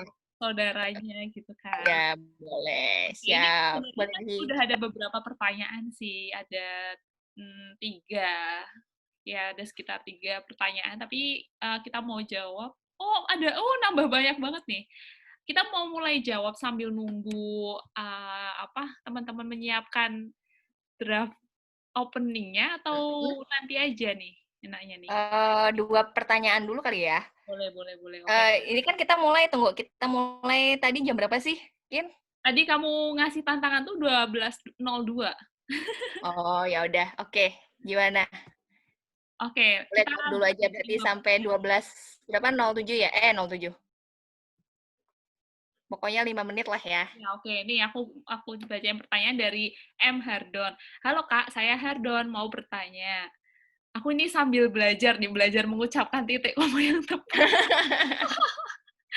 Pada saat kita selesai presentasi atau sedang magang misalnya, setelah itu kan ada sesi tanya jawab. Nah, gimana cara atau tips trik kita untuk menjawab pertanyaan yang nggak kita tahu jawabannya? Karena mungkin ilmu kita belum sampai ke topik pertanyaan tersebut. Pasti saat mendapat pertanyaan yang kita nggak tahu jawabannya semakin menambah nervous. Gimana solusinya? Nah, aku paham banget sih. Pernah sih ini terjadi sama aku, kayak mau ngeles tapi pengen ngelesnya tuh yang berfaedah gitu. Oh. Ya, ya, ya. Ini juga sering banget sih dialamin waktu zaman kuliah ya kayaknya Iya. ya. Jadi kalau salah satu triknya, tadi siapa namanya? Hardon Hardon. Hardon. Jadi Hardon, kalau aku sendiri, aku pribadi ketika presentasi terus ngeblank nih, bingung jawabannya apa karena belum tahu.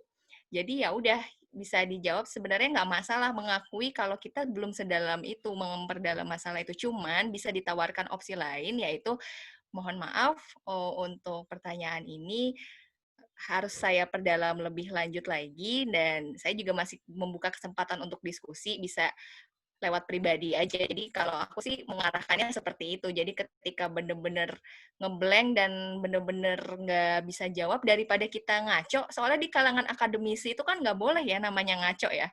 Kayaknya semua harus ada Referensinya. pembuktiannya semua, ya kan, daripada kita ngasih jawaban yang salah dan juga akhirnya Sesat. malah dipertanyakan pertanggungjawabannya, nanti kita akan malah dikira menyebarkan ilmu yang sesat. Daripada menyebarkan ilmu yang sesat, ya udah ditawarkan aja untuk kesempatan memperdalam lagi, terus juga nanti bisa diskusi secara pribadi. Dan juga kalaupun memang udah bener-bener mentok ngeblank, kalau misalkan satu tim nih ada beberapa orang, misalkan ya udah coba untuk minta waktu sekitar 2 menit untuk bisa kalian obrolin sebentar. Tapi kalau bener-bener cuma sendirian, ya itu tadi sebisa mungkin dijawab dengan semampunya aja, terus juga ya udah menawarkan opsi lain untuk didiskusi di lain kesempatan gitu. Tapi Kalau aku sih biasanya ya. kalau misalkan dosen diomongin kayak gitu, nanti dia cuman, gitu. Ya kalau dosen beda cerita ya. Kalau dosen Iya, itu memang kalau kalau dosen sih memang ini ya, apa namanya, kayak apa ya, diciptakan untuk membuat mental kita drop kayaknya, Kin. bener bener bener. Sebenarnya gini, kalau dosen yang nanya, itu kan posisi berarti, dia kan pengen tahu seberapa paham sih kita, seberapa dalam sih kita jawab. Nah, cuman bisa aja kita menjawabnya yaitu tadi dengan cara sedikit mengulas materi yang kira-kira bersinggungan sama tadi apa yang udah kita sampaikan di awal. Mhm. Tapi tadi ditekanin lagi, kalau untuk teknisnya lebih dalam lagi harus saya pelajarin. Nah, itu nggak masalah sih kalau misalkan kita mengakuin sedikit ketidakmampuan kita untuk menjawab pertanyaan yang terlalu kompleks. Justru di situ mungkin bisa jadi dari dosen itu sendiri akan merasa, oh anak ini ternyata ada semangat punya belajar ya, Iya iya. mencari lebih tahu lagi ya, nggak cuman asal bunyi gitu loh, daripada asal bunyi tiba-tiba nilai kita jadi E atau D, itu kan kayaknya lebih Aduh, ngeri lagi ya. Jadi ya udah dijawab semampunya sesuai dengan materi yang tadi udah sempat disinggung di awal, terus bilang tidak mampu menjawab ya karena itu tadi mungkin kurang memperdalam atau apa, jadi bisa didiskusikan lebih lanjut. Itu sih kalau aku ya, cuman nggak tahu kalau mungkin dari teman-teman yang lain ada tips yang lebih jitu, boleh nanti di-share, silahkan. oke. Oke, ini udah berlalu nih 5 menit nih ternyata nih.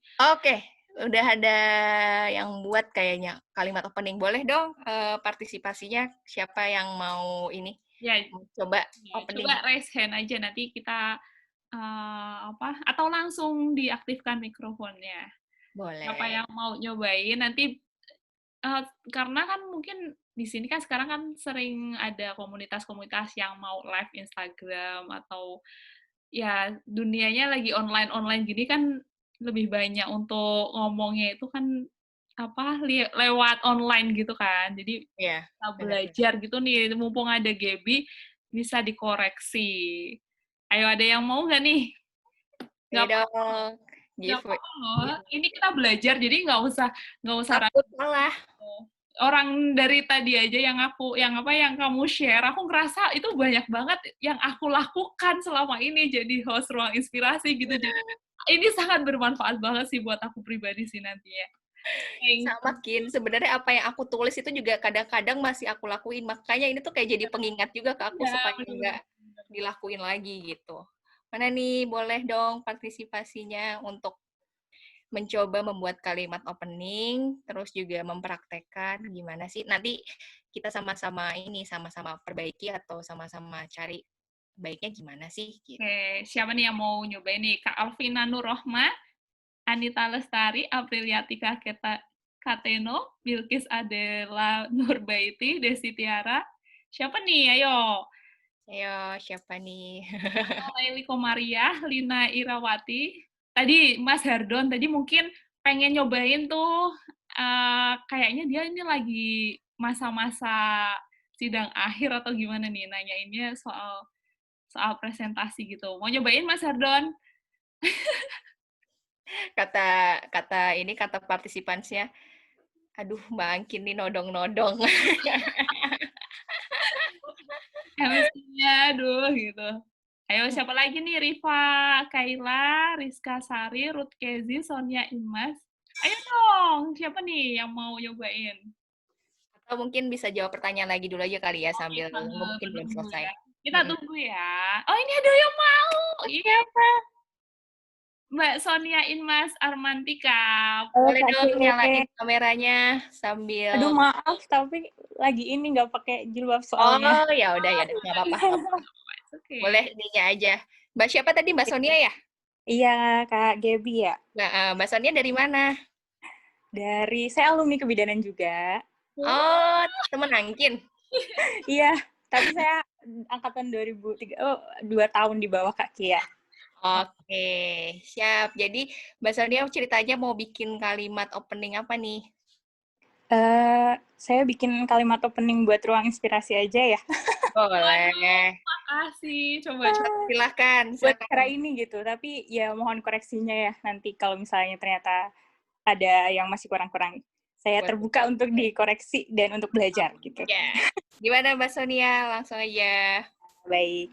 Halo teman-teman yang lagi rebahan atau di rumah aja. Kembali lagi dengan saya Sonia dalam acara kita di Ruang Inspirasi. Pada kesempatan kali ini, kita kedatangan Kak Nadira nih, di mana Kak Nadira ini bakal sharing soal public speaking. Nah, nanti kita bakal dapet nih, gimana caranya sih kiat-kiatnya makin pede saat jadi pembawa acara ataupun presentasi. Bermanfaat sekali ya teman-teman. Jadi tanpa menunggu waktu lama lagi, kita persilahkan Kak Nadira untuk membawakan sharing-sharingnya hari ini. Terima kasih, gitu aja. Sonia, gantiin aku aja jadi host gimana? Iya, Gantiin dong. ini masih Sonia gede ini kan ya, ngomong gitu. punya radio lagi jangan-jangan ya? Iya nih. Oh, enggak, bukan. Sering MC ya kalau enggak ya? Pernah doang sih, enggak sering. Wah, Sonia. Udah keren loh openingnya. Tadi, Terima kasih. cuman tadi ada koreksi sedikit, kata kembali lagi. Kayaknya Oh, diulangin iya. aja ya. Siapa tahu kalau misalkan, ini kan buat opening nih, opening berarti baru pertama. Jadi sebaiknya jangan kata-kata kembali lagi. Kayak tadi, halo Sobat Oke. Inspirasi. Kali ini atau minggu ini bisa gitu. Jadi kata kembali lagi. Tapi overall semua udah oke, udah ada kayak menimbulkan kesan hangat, kesan ramah. Jadi orang langsung attract, langsung tertarik nih. Wah, siapa nih yang bawain gitu. Dan Oke. Mbak Sonia terima kasih sudah Iya, mencoba. terima kasih. Thank you ya, Terima kasih Sonia. semuanya. Terus ada lagi nggak nih yang mau coba? Ada lagi. Nggak apa-apa, kita sama-sama belajar aja ya. Iya, sama-sama belajar. Soalnya kesempatan untuk belajar bareng-bareng itu yang lebih ini sih, lebih enak sih, lebih bisa buat Benar-benar. koreksi gitu. Terus kalau misalkan nggak ada lagi, ya udah berarti Mbak Sonia tadi dapat Oh, giveaway. Jadi kayaknya belum ada lagi. Alhamdulillah, ye. Mbak Sonia nanti aku kasih ini ya, chatnya nanti di akhir aja ya. Nomor telepon nanti aku minta Siap, Mbak. alamatnya Mbak Sonia ya. Siap, makasih, Terima Mbak. kasih sudah Aku aku ya. berpartisipasi. Iya. Terus boleh Kin baca, sorry, bentar. Baca pertanyaan lagi. Boleh. Ini dari Putri Nabila. Kak bertanya, intinya untuk bisa tampil percaya diri saat public speaking tuh terus latihan ya? Tapi aku setiap sebelum presentasi selalu latihan, tapi pas tampilnya aku suka masih belibet dan suka lupa sama materi. Padahal aku juga megang catatan, cuman kadang suka panik kalau udah lupa. Terus gimana ya biar aku lebih percaya diri lagi selain latihan? Makasih. Iya. Tadi siapa Kin? Mbak Putri Nabila. Mbak Putri Nabila. Tadi gimana caranya presentasi biar nggak gugup atau ambiar, ibaratnya gitu ya. Kalau udah ambiar tuh biasa suka ngeblank, aduh ngomong apa ya, atau tadi udah ngomong apa ya, jawab apa ya gitu. Nah itu tadi selain latihan, pertama ya udah baca doa. Selain baca doa, tarik nafas dalam-dalam nih. Kalau misalkan udah mulai gugup, sejenak aja sekitar 3 detik coba tarik nafas dalam-dalam, terus keluarin, terus juga mencoba untuk memotivasi diri sendiri sih sebenarnya itu. Karena ketika gugup atau ambiar atau ngeblank itu, kendalinya ada di kita, di dalam diri kita. Nggak bisa orang lain kita libatkan. Nggak mungkin dong kita tiba-tiba minta, Bu dosen tolong saya gugup. Gimana caranya biar bisa bantuin saya nafas? Soalnya nggak mungkin kan. Jadi memang kontrolnya ada di diri kita, Mbak. Jadi balik lagi sih harus bener-bener baca doa, tarik nafas, terus yakin ini show punya kita, ya udah enjoy aja. Terus kalaupun misalkan lagi presentasi atau lagi nge-MC atau apa, jangan mikir salah duluan nih, takut salah. Ataupun kalau udah terlanjur salah, jangan sampai dijadiin, aduh gimana ya tadi udah salah ngomong nih. Nah, itu jangan banget. Soalnya faktanya gini, ternyata orang itu yang namanya lisan itu nggak akan lebih dari 10 detik orang tuh akan ingat. Jadi maksudnya ketika kita melakukan kesalahan penyebutan, kesalahan ngomong atau apa ya diralat nggak apa-apa diralat. Cuman ya udah lanjutin aja. Soalnya yang namanya ketika kita nanti berjalannya acara, audiens juga bakalan lupa tuh tadi kita udah ngomong apa. Jadi jangan sampai kita mikir udah salah, terus sampai akhir acara masih terfokus, aduh udah salah jawab nih. Kalau misalkan udah salah jawab, kita jadi nggak bisa bikin closing yang keren, jadinya sayang banget. Jadi mendingan ketika udah salah ataupun tiba-tiba bingung mau ngomong apa, ya udah hajar aja. Kira-kira mau nyampein apa, Terus juga diingat-ingat lagi kalau yang namanya kesalahan itu orang-orang nggak bakal inget, pokoknya sekitar 10 detikan kalau nggak salah ya penelitiannya, aku lupa. Itu yang selalu diajarin sama senior aku sih, jadi kita nggak terfokus sama yang namanya kesalahan. Gitu sih, jadi selain latihan, perbanyak doa, tarik nafas, jangan takut salah, terus juga banyak-banyakin, kalau misalkan sebelum presentasi nih, ataupun sebelum kita praktek, coba kita latihannya dengan cara seperti ini. Ajak teman ataupun keluarga untuk rajin-rajin kasih pertanyaan dadakan yang tiba-tiba kamu nggak tahu mau jawab apa. Kayak ala-ala Putri Indonesia gitu loh, Kin. Itu masih ambigu juga. Itu kalau pertanyaan Putri Indonesia beneran itu dadakan atau enggak sih? Dadakan, Kin. Oh, dadakan. Dadakan, Kin. Dadakan, Kin. Jadi ketika misalkan ditanya nih, kayak aku dulu sering banget sama seniorku gini, tiba-tiba lagi santai atau lagi apa ngerjain kerjaan apa, bikin skrip atau apa. Apa menurut kamu tentang hidup? Jeng jeng, itu harus dijawab setengah sekian detik. Ya udah, jawab aja, hidup adalah pembelajaran yang bisa terus kita perbaiki, baik itu dari kesalahan ataupun ada segala macam bla bla bla bla bla. Jadi kayak otak kita tuh terlatih untuk bisa menjawab dengan cepat, membuat jawaban yang runtut dan logis. Nah, itu ternyata sangat-sangat ini banget, sangat terasa banget manfaatnya di aku. Jadi aku bisa berpikir cepat dan juga bisa merangkai kalimat dengan logis gitu. Terus juga ada lagi, satu lagi kayak dari senior aku, suka dulu ngajarin yang namanya bikin kalimat dari satu kata ke kata yang lain tapi nggak berhubungan. Misalkan aku harus membuat kata dari lemari, tiba-tiba harus nyambung ke tapal kuda. Nah, gimana caranya supaya antara lemari dan tapal kuda itu nyambung? Ya udah, misalkan kayak tadi pagi aku coba buka lemari, mengambil baju nih. Terus aku pilih baju berwarna merah. Terus ada aksen sedikit bunga-bunga. Ya udah aku pakai bajunya. Terus aku pilih kerudung yang warna pink. Terus aku pakai, aku mencoba berias diri, berdandan diri. Terus aku mengingat-ingat melihat kalender, wah ternyata ini hari Minggu ya. Karena udah hari Minggu, kayaknya asik banget deh kalau aku jalan-jalan keluar.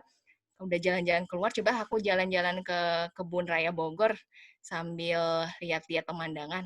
Nah, sesampainya aku di Kebun Raya Bogor, aku melihat nih ada Pak Kusir yang lagi mengendalikan delman. Dan di situ ada kuda dengan tapal kudanya. Nah, jadi bisa membuat Iya. Wow. kalimat yang nggak berhubungan itu menjadi nyambung gitu. Jadi itu banyak-banyak latihan dengan hal-hal seperti itu akan mengurangi blank juga sih sebenarnya. Jadi ketika kita misalkan membawakan acara ataupun presentasi yang sekiranya kayaknya, aduh acaranya kayaknya kurang pas nih, kalau ini kita bisa ngeles aja gitu, ibaratnya ngubung-ngubungin, jadi bisa lebih enak lagi gitu sih tadi. Terus ada lagi, Kin? Oke, ada lagi pertanyaannya dari yang berikutnya itu dari Bilkis Adela Nurbaiti. Izin bertanya, Kak, problemku untuk public speaking itu takut. Takutnya sama anggapan orang lain, kayak takut apa yang aku sampaikan itu nggak sesuai, terlebih pas throwing pendapat gitu. Nah, solusinya gimana, Kak? Terima kasih. Oke, ini masih berhubungan dengan psikis ya. Takut itu, takut mengemukakan pendapat. Sebenarnya gini sih, itu sebenarnya adalah pikiran-pikiran di dalam diri kita yang ternyata belum tentu ada di orang lain loh. Jadi lebih baik ketika kita punya pikiran kayak gitu, buang jauh-jauh deh. Jadi apa yang mau kita sampaikan ketika kita ingin berpendapat, sampaikan aja. Toh jangan-jangan bisa jadi loh orang lain mikir ketika kita udah mengemukakan pendapat, oh ternyata gitu ya. Jadi kayak lebih tahu, oh ternyata ada hal kayak gini toh. Oh nggak kepikiran bisa tanya kayak gitu. Nah jadi pikiran-pikiran kayak takut untuk mengungkapkan pendapat itu wajar banget. Aku juga gitu biasanya dulu waktu di kelas gitu kan, waktu zaman-zamannya kuliah, waktu ada kesempatan untuk tanya jawab, aduh gimana ya caranya biar bisa tanya. Tapi akhirnya aku nekatin aja, acung tangan aja dulu biasanya gitu. Kadang-kadang tuh malah aku suka nekatin, acung tangan aja dulu belum tahu mau Belum tahu nanya apa apa. ya. Iya, jadi tuh kayak menstimulasi rasa percaya diri aku dan membuang rasa takut aku gitu. Dan itu juga itu tadi membuang pikiran kalau orang lain takut salah nih. Aduh, pertanyaannya kok simpel banget sih, kayak nggak ada yang lebih kompleks ya. Harusnya kan tuh pertanyaan nggak ditanyain, ya udah abaikan aja gitu. Dan sebenarnya itu belum tentu terjadi. Dan juga kalau misalkan memang ternyata ada yang berpendapat seperti itu, ya udah nggak masalah ketika ada yang berpendapat seperti itu, toh kita seenggaknya udah punya bekal, udah berani mau coba, dan udah sebisa mungkin mengusahakan yang terbaik dari diri kita. Jadi abaikanlah pendapat orang-orang, karena dalam dunia public speaking itu memang salah satu kuncinya kalau kita mau selalu dengerin, ibaratnya ya, dengerin pendapat negatif orang, maksudnya kok pendapatnya, kok ungkapan kita kayak gitu doang, pertanyaan kita kayak gitu doang, atau cara bawainnya kita kayak gitu doang, itu malah kayak akan menghambat diri kita buat belajar dan memperbaiki. Jadi lakukan dulu, ada salah, baru diperbaiki, gitu. Iya, coba ya. Pokoknya Berani coba sih memang kuncinya, sebenarnya nggak ada hal lain sih, memang coba sih kata kuncinya. Jadi harus tantang, bener-bener tantang diri teman-teman sih gitu kalau dari aku. sepakat, sepakat. Oke, pertanyaan selanjutnya, gitu ya teman-teman. Nanti mungkin kalau misalkan ada jawabannya masih kurang jelas, masih bisa ditanyain lagi atau dikonfirmasi. Atau kalau ada yang mau diskusi, ada yang punya pendapat lain juga boleh banget ya. Ya, oke. Nah, ini pertanyaan selanjutnya dari Zafira Hayatur Rahmi. Kak mau nanya, untuk berbicara di depan kamera yang audiensnya belum jelas, bagaimana cara membawakan materi dengan impresif juga, Kak? Terima kasih. Oh, ini berarti kayak Zoom gitu kali ya. Kan bakalan random banget nih nanti pesertanya, kita nggak tahu gitu. Oke, kalau misalkan gini, audiensnya belum jelas siapa, tapi kita udah mau langsung bawain Zoom. Nah, berarti kita bisa mengoptimalkan dengan cara memperdalam di tema. Memperdalam apa yang mau disampaikan di acara Zoom meeting itu ataupun webinar itu di temanya apa. Jadi kalau misalkan kayak ini nih, kayak partisipan ini kan sebenarnya aku nggak tahu satu sama lain tuh latar belakangnya apa, dari mana, daerah mana, aku kan nggak tahu ya. Tapi ya udah, justru dengan adanya Zoom meeting ini kayak lebih santai jatuhnya karena aku nggak bertemu langsung, jadi kayak mengurangi tingkat kegrogian dan juga bisa mengoptimalkannya di temanya, di cara penyampaian acara. Jadi fokusnya jangan ke audiens lagi, tapi fokusnya adalah ke isi dari materi itu sendiri, isi dari acara itu sendiri. Misalkan kalau ada kesempatan lagi nanti kamu jadi host gitu kan, host meeting, host Zoom meeting, ya udah coba kamu pelajarin banget acaranya tuh apa sih sebenarnya. Jadi ketika acaranya itu apa bisa ada di bayangan kamu gitu, jadi kamu ya udah otomatis akan bisa lebih enak lagi bawainnya. Terus kalau untuk masalah audiens, ya udah disapa aja, disapanya ya dengan disapa. Misalkan kan ini ada nama-nama nih, ketika misalkan baru mulai coba, halo Bilkis, halo Desi, halo Din, halo Faisal. Nah, beberapa aja kamu sebut. Jadi orang tuh merasa, wah Mbak ini ternyata ini ya merhatiin kita ya, disebutin nama tuh kayak akan merasa lebih senang aja gitu, lebih kerasa akrab. Jadi disebutin aja beberapa, tapi nggak usah misalkan tiba-tiba ada 100 partisipan kamu sebutin semua, bisa-bisa satu acara isinya buat nyebutin partisipan doang. Jadi disapa aja beberapa gitu sih untuk lebih impresifnya. Gitu, Kin. Oke, ada lagi nih pertanyaan. Oh, ini nanti yang Zafira tanya lagi, tapi nanti dulu ya. Kita ke yang selanjutnya. Assalamualaikum, Kak, dari Wafa Syarifah. Saya mau bertanya, jadi Kak, aku kalau lagi bicara di depan, kayak lagi presentasi gitu, aku kalau nervous, suara suka tiba-tiba ngilang, sama jadi nggak jelas gitu, Kak. Soalnya suaraku serak dan berat. Jadi kalau lagi di depan, ketika nervous, ya udah bener-bener bingung mau ngomong apa. Jadi gimana ya Kak tipsnya agar bisa meminimalisir nervous yang mempengaruhi suara kita? Oke, meminimalisir nervous yang mempengaruhi suara itu ibaratnya tindakan preventif ya. Berarti sebelum mulai acara tadi, latihan lagi namanya humming. Sepanjang mungkin. Ibarat mobil nih, pita suara kita tuh juga butuhnya namanya pemanasan. Jadi supaya gimana caranya suara kita nggak tiba-tiba ngilang, itu ya harus dipanasin dulu. Dipanasinnya dengan cara apa? Dengan cara humming tadi, tarik nafas, senam muka. Nah, itu bisa meminimalisir dari suara yang hilang. Pernah nih, aku waktu itu sempat, kalau aku waktu kondisinya adalah lagi batuk ya. Jadi batuknya benar-benar parah banget dan itu adalah acara MC dadakan. Nah, udah nahan gatel banget, Kin, batuk, Kin. Mana ruangan ber-AC, dingin gitu kan. Terus, aduh gimana caranya. Akhirnya aku ngalihinnya adalah dengan cara apa coba? tanganku kan di samping paha nih. Iya. Nah, samping paha aku cubit aja pahaku sekeras-kerasnya sampai aku lupa kalau aku ternyata aku lagi gatel, nahan batuk. Nah, itu ternyata bekerja loh, maksudnya kan ada kayak pengalihan gitu loh. Oh, ternyata aku lagi ngerasain sakitnya dicubit nih, bukan gatel tenggorokan nih gitu. Nah, ketika misalkan udah kayak gitu, iya ternyata itu ini sih apa namanya berpengaruh di aku. Jadi ya udah ketika udah mau habis suara gatel segala macem, aku cubit terus aku coba untuk tarik nafas, terus aku apa namanya menelan liur ya, maksudnya ibarat gitu untuk supaya tenggorokan tetap basah gitu. Ya udah, habis itu aku lanjut lagi ternyata bisa. Jadi memang kuncinya di pemanasan, terus kalau misalkan udah di tengah acara tiba-tiba sempat kayak terputus gitu ataupun kehabisan nafas ataupun jadi terbata-bata itu berhenti sejenak sekitar 2 detik tarik nafas, terus kalian buang nafas gitu, terus kalian mulai lagi insya Allah bisa sih. Kalau minum, diatasinya dengan minum gitu bisa? Kalau kalau memungkinkan nggak masalah ya, kalau misalkan lagi, acara nih, Depannya. tiba-tiba kamu masih di tengah acara, perjalanannya masih panjang, masih di tengah-tengah acara kamu udah ngerasain tapi nggak mungkin minum dong, Iya, nggak iya. enak kan dilihat orang. Tapi kalau misalkan memungkinkan, itu ya udah minum aja. Ataupun cara mengatasinya juga bisa dengan mengubah kalimat itu jadi sependek mungkin. Jadi nggak usah pakai bertele-tele. Misalkan nih ya, kayak acara seminar, mau masuk ke narasumber. Nah, narasumber itu biasanya kan dibacain dulu profilnya siapa segala macem, terus bidangnya apa segala macem. Udah kepepet nih, batuk ataupun udah kehilangan suara, ya udah diringkas aja, jangan terlalu panjang, langsung aja boleh. Kita udah masuk ke sesi yang kita tunggu-tunggu, narasumber ini yang akan membawakan materi diskusi ini. Udah selesai, jadi jangan dipanjang-panjangin lagi kalimatnya. Jadi habis itu kalian bisa jeda sejenak, minum, habis itu bisa lanjut acara lagi, gitu sih. Benar-benar itu tips jitu nih. Toh kan juga peserta yang datang ke situ udah lihat posternya siapa yang mau datang, Iya. gitu kan, benar-benar. Oke, Mhm. gitu ya, Wafa.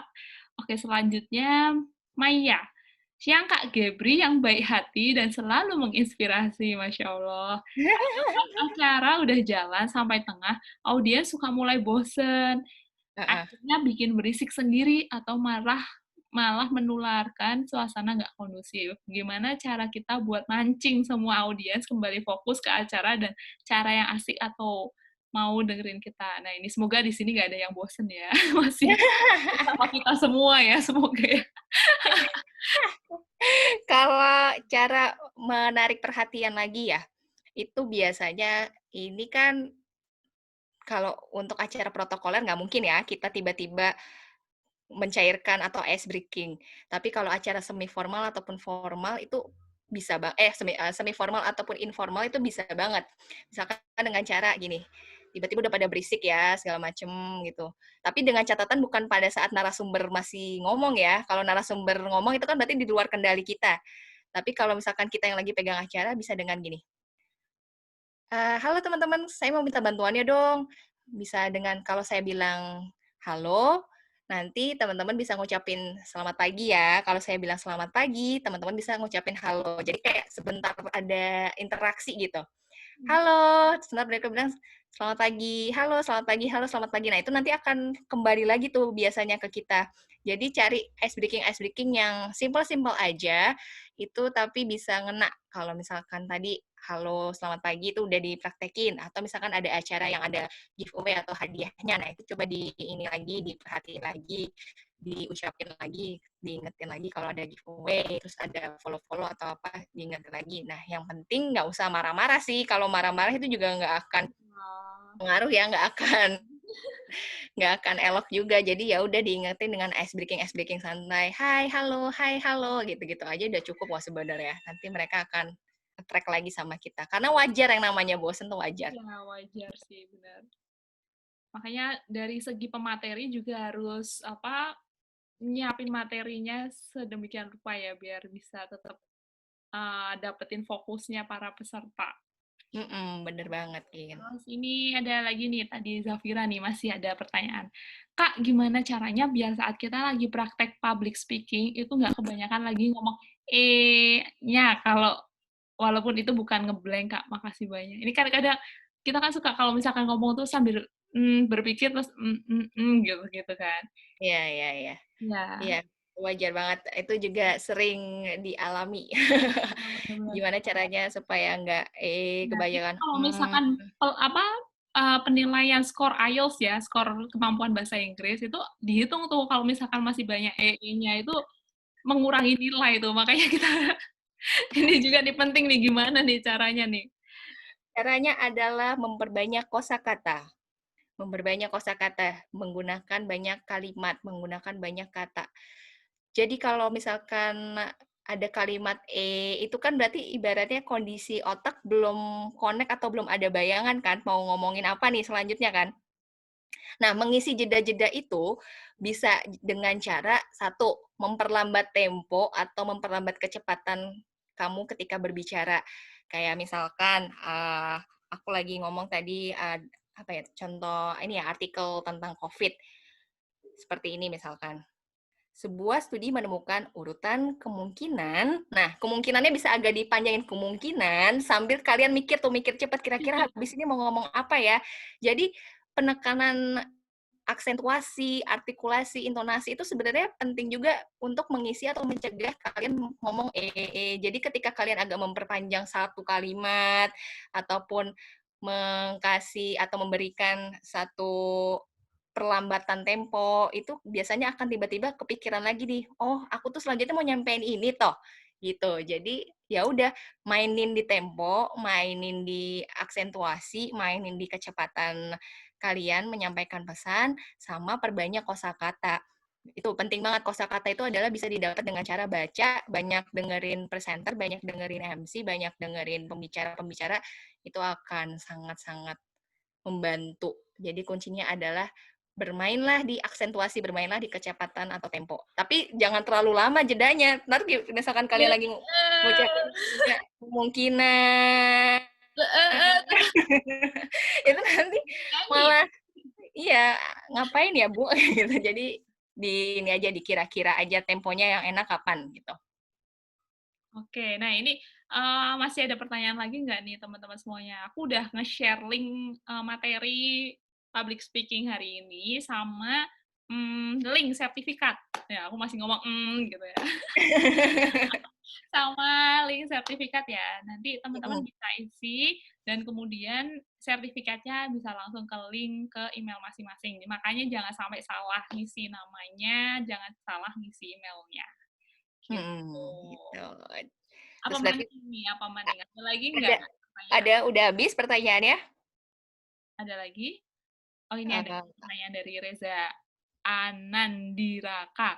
Hei Kak, gimana tips supaya cara bicara kita itu terstruktur sistematis? Kadang kita nggak sadar kalau yang kita omongin itu lompat-lompat. Ya, bener-bener. Gimana nih Kak? iya, iya, itu, ini banget ya, pertama perannya adalah di cue card.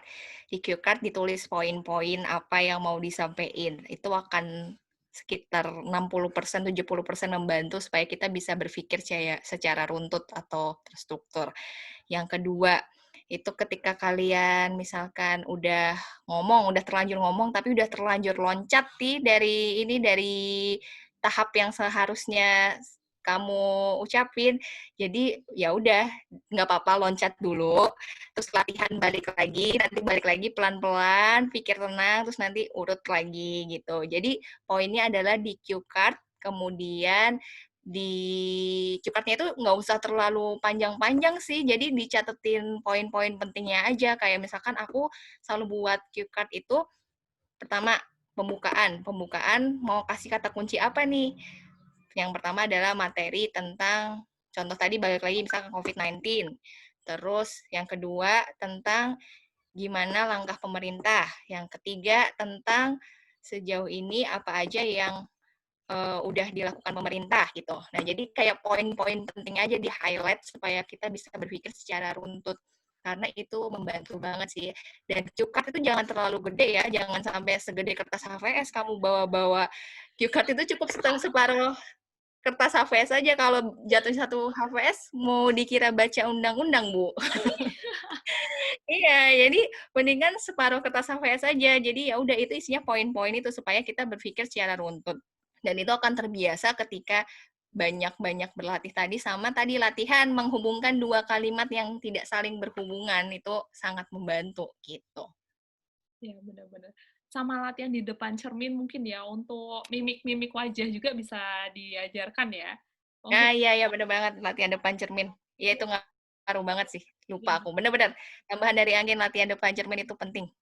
Jadi bisa tahu ya. kurangnya di mana, terus Kalau aku pribadi ya, mungkin sedikit share, aku tuh bisa teman-teman denger ya, suaraku cempreng kayak anak kecil, dan juga aku bukan MC profesional ya, tapi aku coba jadi host Ruang Inspirasi ya karena aku nganggapnya tuh kalau misalkan orang-orang yang aku panggil tuh aku udah kenal aja. Jadi sebelum kita nawarin ke mereka untuk jadi narasumber, ya aku kepo dulu nih siapa nih orangnya nih, kayak kemarin ngundang salah satu CEO Harkel. bersalin Harkel yang kemarin ya, mungkin ada yang lihat juga.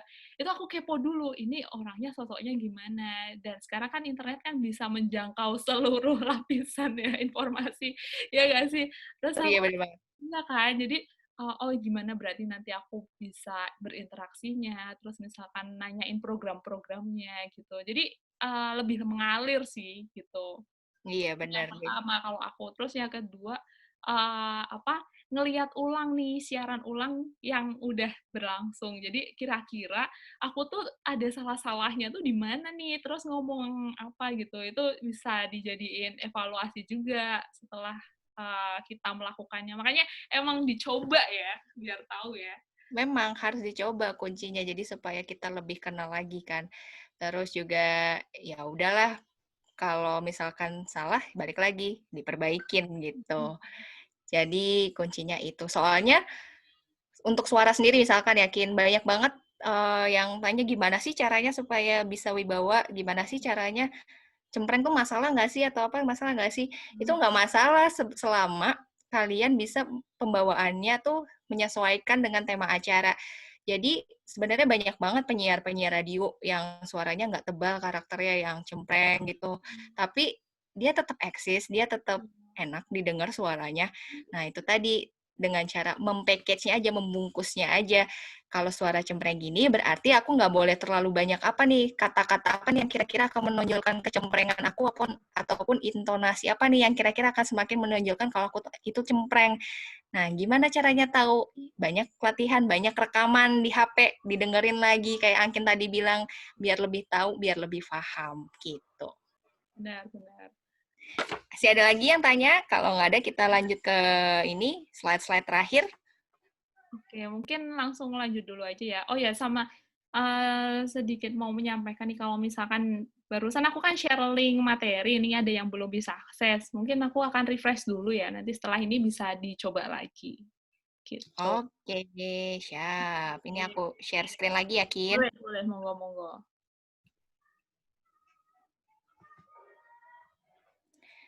Udah masukin? Masih loading. Wait.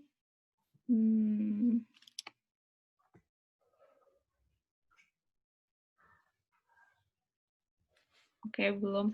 Oh, oke. Ini udah kelihatan. Udah kelihatan ya? Nah, jadi ya kita udah mulai masuk ke sesi-sesi terakhir. Sebenarnya yang mau aku sampaikan adalah teori 10.000 jam ini. Jadi aku sempat mendengarkan speech dari Yeni Wahid, anaknya almarhum Abdurrahman Wahid. Itu dia bilang kalau ada yang namanya teori 10.000 jam. Untuk menjadi ahli, seseorang perlu melakukan kegiatan yang ditekuninya selama 10.000 jam. Ternyata kutipan itu diambil dari salah satu buku berjudul Outliers, karya Malcolm Gladwell, di mana buku itu tuh ternyata ingin menyampaikan pesan yang namanya seseorang bisa menjadi ahli itu ya karena banyak berlatih. Sama juga dengan public speaking. Jadi semakin sering kalian berlatih, semakin sering kalian ambil kesempatan untuk bisa jadi MC, untuk bisa menawarkan diri jadi host, untuk bisa presentasi, dilakuin aja, diambil aja kesempatannya, kalau salah diperbaiki, dan jangan pernah tertutup sama yang namanya kritik atau masukan. Tapi kalau ada sekiranya masukan yang nggak menghenakkan hati, ya udah abaikan aja, dan jalan aja terus, jangan pernah takut salah. Jadi itu sih yang mau aku tekankan, karena di sini aku sendiri pun sebenarnya nggak terlalu jago ya. Ibaratnya kalau aku sendiri itu memulai sesuatu tuh bener-bener dari nol, dari bener-bener nggak bisa apa-apa, dari bener-bener belum bisa nge-MC, belum bisa bawain acara, presenter, atau apa. Bahkan dulu aku sering banget dikasih masukan yang nggak enak dari senior. Jadi lo tuh biasa aja, kayak gitu-gitu tuh sering banget. Tapi dengan adanya masukan-masukan itu, jadi kayak termotivasi di aku, oh oke, kayaknya aku harus buktiin nih kalau aku bisa lebih baik dari yang mereka omongin. Jadi yang namanya kata-kata pedes, mau itu sindiran maupun kritikan-kritikan yang nggak ngenakin di telinga, itu udah akrab banget dulu waktu zaman aku siaran. Banyak banget masukan dari senior-senior yang sekiranya kalau aku inget-inget lagi, wah ternyata kejam juga ya dulu. Tapi ternyata kalau mereka nggak kejam, aku nggak bisa jadi seperti orang yang bener-bener cinta sama namanya dunia public speaking ini. Jadi memang dijadiin sebagai pecutan aja. Itu sih, Kin, terakhir dari aku. Dan aku mau terima kasih. Jadi jangan pernah berhenti buat coba untuk bisa memperbaiki diri. Gitu. Oke, nah ternyata emang udah, wah ini udah slide, thank you. Akhirnya berarti kita sudah selesai mendengarkan Bye. sharingnya dari Gaby. Oke, nah kira-kira masih ada yang mau ditanyakan? Oh ini masih ada pertanyaan ternyata. Kak mau nanya dari Ruth Kezi, pada saat menjadi MC, perlu ada gerakan tangan nggak? Atau gitu. Tangannya kan kadang kan harus ngapain gini-gini, mau diem aja gitu. Perlu sih, perlu ada gerakan tangan, tapi sesekali aja, nggak usah terlalu sering. Misalkan ini posisi mic nih. Nah, ketika ngomong, kalau mic-nya memungkinkan untuk kalian bisa mainin tangan kayak gini, gini, itu nggak masalah. Itu akan lebih menambah kesan meyakinkan, dan lebih menambah kesan kalau kalian tuh lebih paham materinya apa, terus kalian lebih punya wawasan luas, kalian bisa menempatkan gestur tubuh yang nyaman buat kalian, asal jangan terlalu sering juga, sesekali boleh, nggak apa-apa. Itu malah penting banget dan bisa buat jadi kayak penegasan atas statement-statement yang kalian ucapkan. Dan itu juga bisa jadi salah satu untuk mengurangi rasa grogi. Tadi selain pegang kertas, pegang bolpen, menggerakkan tangan, itu juga bisa menghilangkan rasa grogi. Jadi penting banget asal intensitasnya diperhatikan. Oke, gitu ya, nggak apa-apa. Dan kalau misalkan di luar ke apa, waktu kita public speaking tapi nggak jadi MC gitu, waktu kita berinteraksi sama orang, mungkin kalau misalkan dengan cara kita mencondongkan badan, ya nggak sih? Biar kayak lebih melihat apa, kita tuh mention apa yang dia sampaikan gitu, tertarik apa yang dia sampaikan gitu. Iya, bisa Oh, bisa juga juga. ada cara kayak gitu. Bisa juga, asalkan ya condongnya jangan terlalu gini ya, Iya, ntar iya, kayak dikira gini. kaget nih. Ini partisipannya kaget, mukaku jadi gede banget di sini. Iya. Gitu sih, Kin. Ya, Jadi ya, gitu tadi. Sedikit-sedikit aja maininnya. oke, gitu ya. Ada lagi nggak nih yang mau ditanyakan nih? Nanti untuk Sonia, tadi mana nih Sonia? Lu udah live, jangan-jangan. Udah live, oh masih ada. Nanti, Masih. oh masih. Nanti bisa japri ke aku ya. Kak Angki. Oke, siap, Kak. Atau kalau Siap. misalkan nanti sekarang belum ada yang mau tanya gitu, tiba-tiba ada yang aku pengen kontak nih, pengen share tips gitu, ataupun apa, konsultasi, aku terbuka banget, boleh kalau ada yang mau catat nomor telepon, ataupun mau ke Oh IG, boleh? DM juga boleh, nggak apa-apa. Jadi kan ada silaturahmi nih, jadi Benar-benar. sama-sama bisa belajar. Jadi boleh nanti kalau mau WhatsApp, silahkan WhatsApp aja ke, Ya siapa udah. yang nyebutin nih? Aku yang sebutin aja nggak apa-apa ya? Aku. Aku yang ngetik, aku ngetik. Oh, boleh nanti di link. Masukin aja ini Kin, WhatsApp aku. Ataupun ke Instagram aku bisa @gebriwirando. Di situ nanti boleh DM ataupun tanya-tanya semua yang terkait dengan public speaking, nanti insya Allah coba aku jawab. Kalau misalkan aku belum bisa jawab, akan coba aku cari jawabannya dan nanti kita sama-sama perbaiki gitu. Oh, Yang jadi silaturahmi juga kan. benar. Nah, aku jadi sekalian mau promosi nih. Kalau misalkan teman-teman mau latihan ngomong nih, yang online-online dulu, bisa nanti jadi narasumbernya Ruang Inspirasi. Oh. Iya kan? Jadi Kebaikan itu emang harus diupayakan ya. Jadi, nggak apa tuh namanya, kita harus mengupayakan kebaikan, juga harus ada effort buat dapat pahala. Soalnya kan, hadiahnya surga gitu. Jadi emang harus diupayakan gitu. Nah, di sesi kali ini mungkin udah dicukupkan dulu. Aduh, aku jadi habis ini banyak ya, karena masalah kamu. Ada ya, oke. Ini karena nggak terasa ya, udah sekitar hampir 2 jam loh. Ya, Mm-mm. lebih lah. Ya belum ada lah. Itu udah mendengarkan sharing session dari Nadira Gebri Wirando. Wah, sangat bermanfaat sekali ya. Makasih banyak, dan aku jadi tahu nih banyak banget masukan tentang gimana caranya ngomong di depan orang. Terus aku baru tahu juga yang tadi tentang mic gitu. Dituk-tuknya Dari bawah. dari bawah itu aku baru tahu. Terus emang practice make perfect ya. Jadi kalau misalkan kita sadar kalau misalkan ngomong di depan orang masih sering grogi, atau kita mau menghadapi situasi yang harus memungkinkan kita presentasi di depan orang yang dosen atau atasan kita, yaitu harus latihan dulu gitu. Dan semua tantangan-tantangan yang tadi disebutin itu bisa diatasi, ya, bener ya. Betul banget. Benar. Oke, terus ada yang mau menyampaikan apresiasi kepada Nggak usah. Nggak usah. maksudnya kesan dan Oh, kesan-kesan. aktifin mikrofonnya. Gimana tanggapan dari materi yang disampaikan sama Gaby barusan nih? Boleh disampaikan loh. Ada nggak yang mau ngucapin something ke narasumber kita? Halo Mbak Gep, Halo, siapa ini? Ini aku Leli, Oh, halo Leli. Gimana Leli? seniornya Mbak Kel. aduh. Aku mau ngucapin terima kasih banyak buat materinya, sungguh bagus. Sumpil ketumpil, walaupun lewat Zoom juga kadang aku suka grogi kalau ngomong, padahal yang dilihat ya kadang wajahku sendiri, atau ya kan karena nggak lihat wajah orang-orang juga buat ngobrol, aku lihat wajahku sendiri juga kadang malu sendiri lihat wajahku. nggak apa-apa ya, nanti bisa. Ya Allah, ini materinya berguna banget. Makasih banget. Akan aku terapkan dan akan aku banyak latihan. Terima kasih untuk tips dan triknya. Thank Amin. you, Mbak Gep dan Makasih Mbak Bu Kel. Leli. Semoga bermanfaat. Istilah sumpil ketumpilnya itu akan kupakai juga kayaknya. Tumpil, aduh. Ada lagi nggak nih yang mau menyampaikan pesan dan kesan lagi nih? Ini waktunya 2 jam sih, jadi masih bisa. Ada lagi?